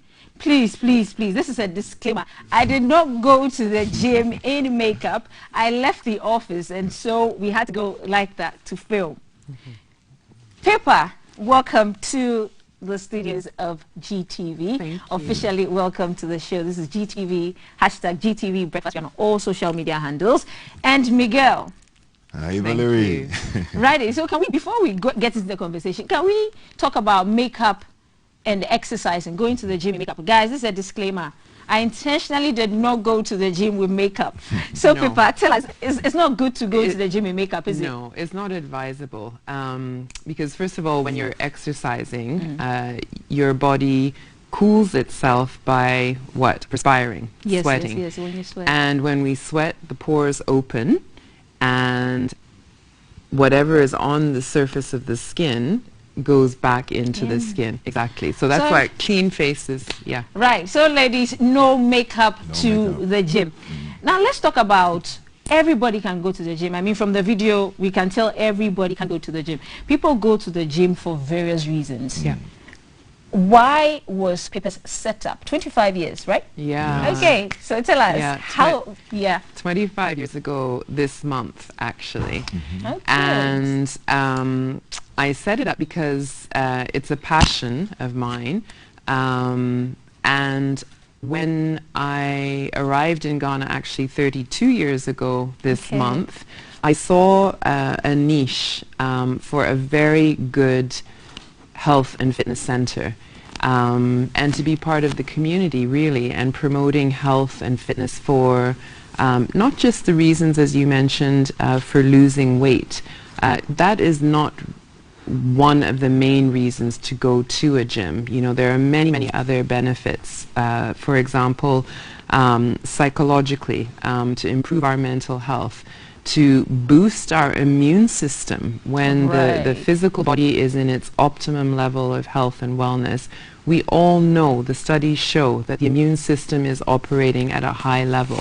And that, more than ever, is important in the world that we are living today, is to have a fit and healthy body. So it's not about, you know, you can be very tiny and very small. Pocket size. Yes. And you can be bigger, but it's about making sure that everything is in balance. Your body weight, your body fat, your muscle tone, your muscle mass. These are all things that work together to produce a healthy, balanced body, mind, spirit. Right. I'm going to be speaking for the women. We had a conversation on social media about the right way to gain muscle or fat in the right places. Can you do that by going to a gym? Well, for instance, if I'm a size 6, yeah, I'm speaking for the ladies here. If I'm a size 6 and I want to get to a size 10, can I do that by going to the gym? You can build up muscle mass, right? But I think it's important, we have indicators. So body mass index is one of the indicators. Are you based on height and weight? And if you're a size 6 and you want to, you want to be firm, going from a size 6 to a size 10 and you're 5'0" isn't going to make sense. You're going to move in the opposite direction. And remember, it's all about balance. So you can be a size 6 and very flabby, untoned and unfit. You can be a size 14 and very tight and toned and fit. Sure. So these are the things that we need to look at. It's all about balance. And the one thing, Valerie, you've mentioned, you know, going to a gym.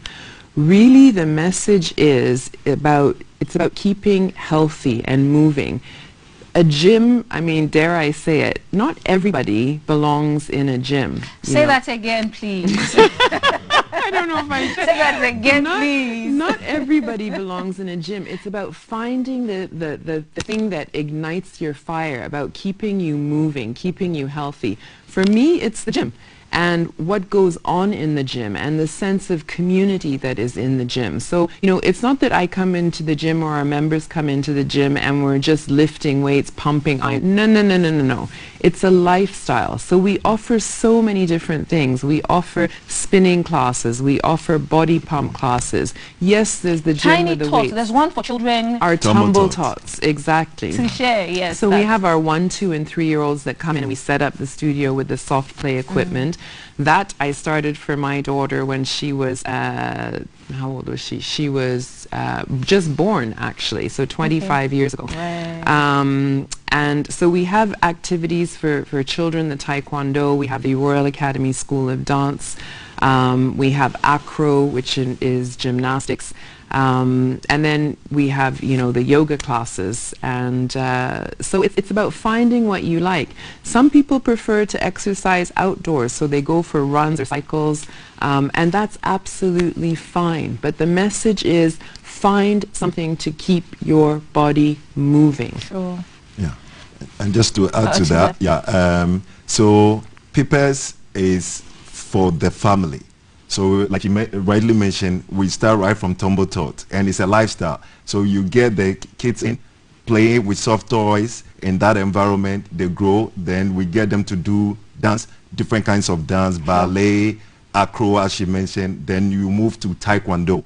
Then for young adults, we have student package where they get in from 18 years, they can use the gym, being healthy is the lifestyle. Then of course the adults using the regular gym membership, and then a beauty center. So it's a package for the whole family, right? Mother, father enters, children, and you in Everybody has a place in there at Peppers. Exactly. What would you recommend, Miguel, for those of us who are on a 9 to 5, Monday to Friday, but want to get fit or do some sort of exercise before we go to our offices? Which sets would you recommend that we do, and for how long? What would you recommend for people who want to keep fit like that? So just like the one you did, this one you can only find it in Peppers, the small group personal training.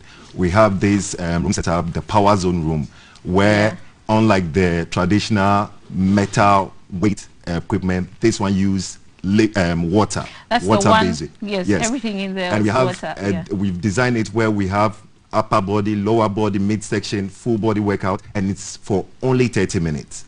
So working class people, corporate bodies, you can just come in. We have a washroom facility, so you come in, do your 30 minutes workout, then you off to work. So that works totally. It gives you a full body workout and very, very good for working class people. 30 minutes of your day, I'm sure, is something you can manage. Okay, another thing we would like to address, how to psych yourself.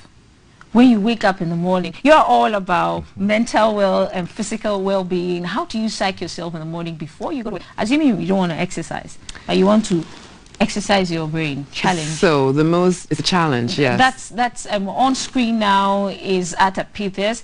This is the aerobics, cardio room. Yes.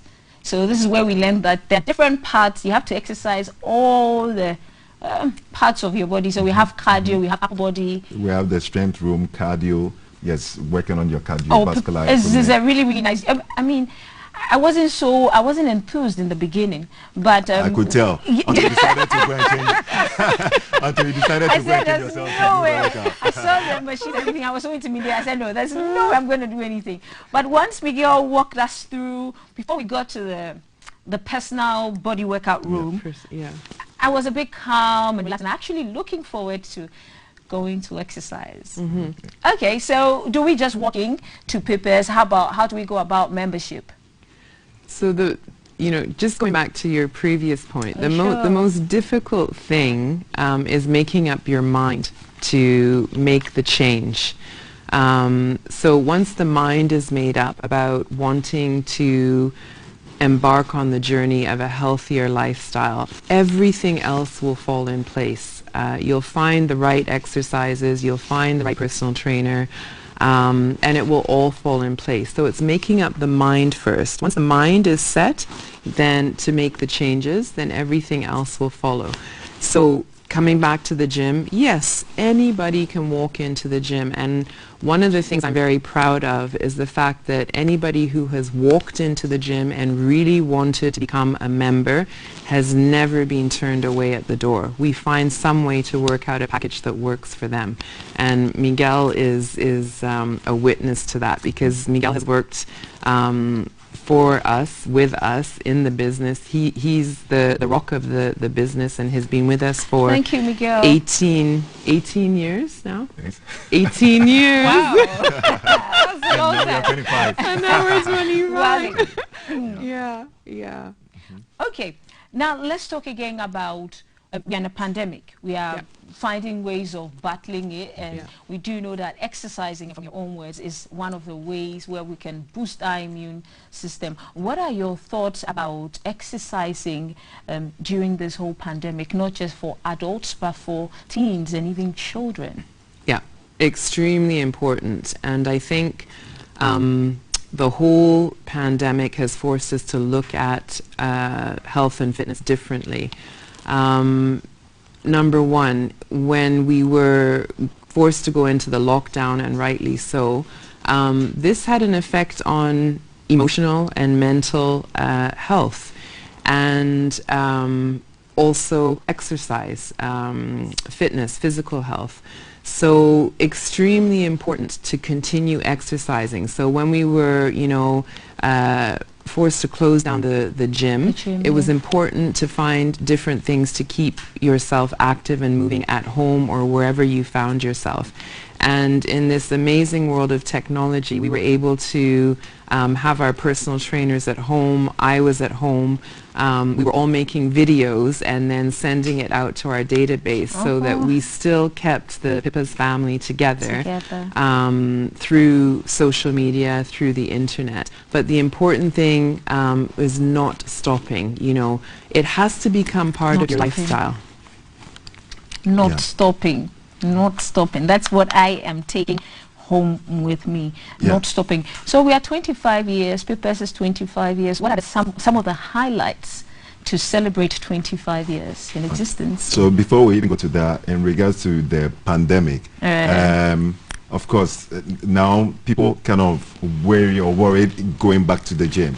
And we at PFS, we have put certain things in place to ensure that it's a safe environment for everyone. Like people said, you don't have to stop. This is not the time to stop. No stopping. Because No this stopping. is when you even need to exercise more. Yeah. And you build that immune system to fight any viruses and all that. So in doing that, we ensure that we have put protocols in place. I witnessed You it. witnessed that. Yeah. And even right now, before we even open for Academy for the kids to come, we are investing in the hydrochlorous acid. So it's a system whereby you produce hypochlorous acid, and then we wipe down all the surfaces in the facility, and then we have a fogging system that will spray the gym from ceiling to floor and remove any bacteria, viruses, germs. And so that is in place at PIPAS. Right. Yeah, it's a safe environment. Safe. Yeah. So before we wrap up, yes, some of the highlights celebrating 25 years. Yes. So we have outlined some events that we're doing, and it's all to raise funds to support charity. And we have some charity institutions that we've supported over the years. High Standard School, and also we have Shekina clinic that we want to support this time, and a chance for children we worked with before. So events, we'll be having a walk. We'll be doing a walk and a yoga session on the 28th of this month.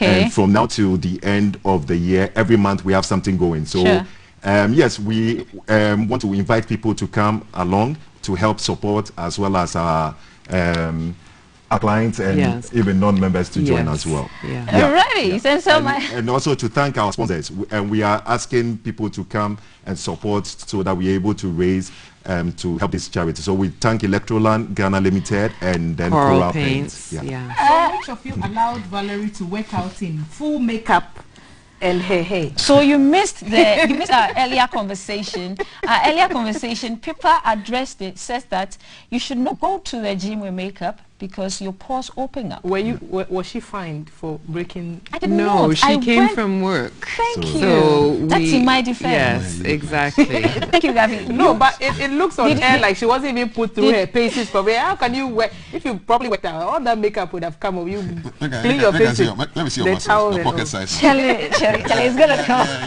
Still tense after the workout. Thank you for drilling her. You go ahead, you. Yes. I'm glad I don't have to answer. Listen. She should be next. Nope. Kathy, what was your exercise routine before you came to work? Do you have an exercise routine? walk. You walk? I walk with my sons. They are born on Monday, Wednesday, Friday. So Monday, Wednesday, Friday I walk with them. And the other days I walk by myself. Okay, I'm pleading the fifth. Which means she doesn't walk. Oh no, I walk at work. I walk up the stairs. Okay, next time I walk to the studio. You know, start small. Don't shame the small beginnings. Next time we're going to put her in. T's next. Yeah, she's next. Listen, just before we go, quick birthday shout out. So Albert Niayi Tego, who is head of finance, investment, and governance at the Ghana Commodity Exchange. Today is your birthday. Happy birthday to you. Happy birthday to you. Happy birthday to Albert. so many more. Terry Kwame Boedi, Kwabre East Municipal Ponting. Also shout out to Kofi Amoni Odro Kwating. Also to Croydon in London. My godson's birthday was on Friday. I totally missed it. Forgive me then, George. Essian, happy birthday to you. Auntie loves you, and I'll see you really soon.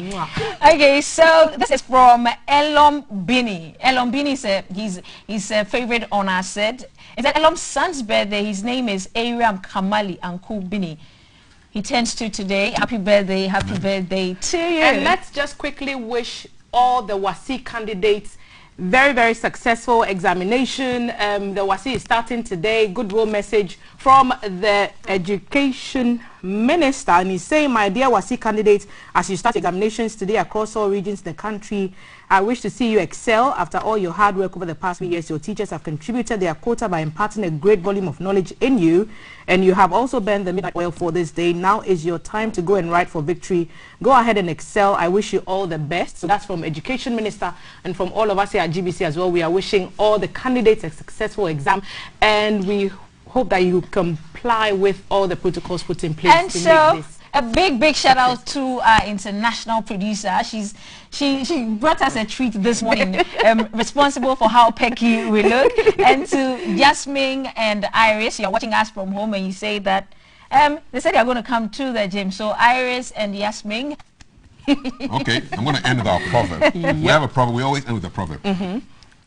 What the cat sees and turns its eyes away from, the dog sees and barks at.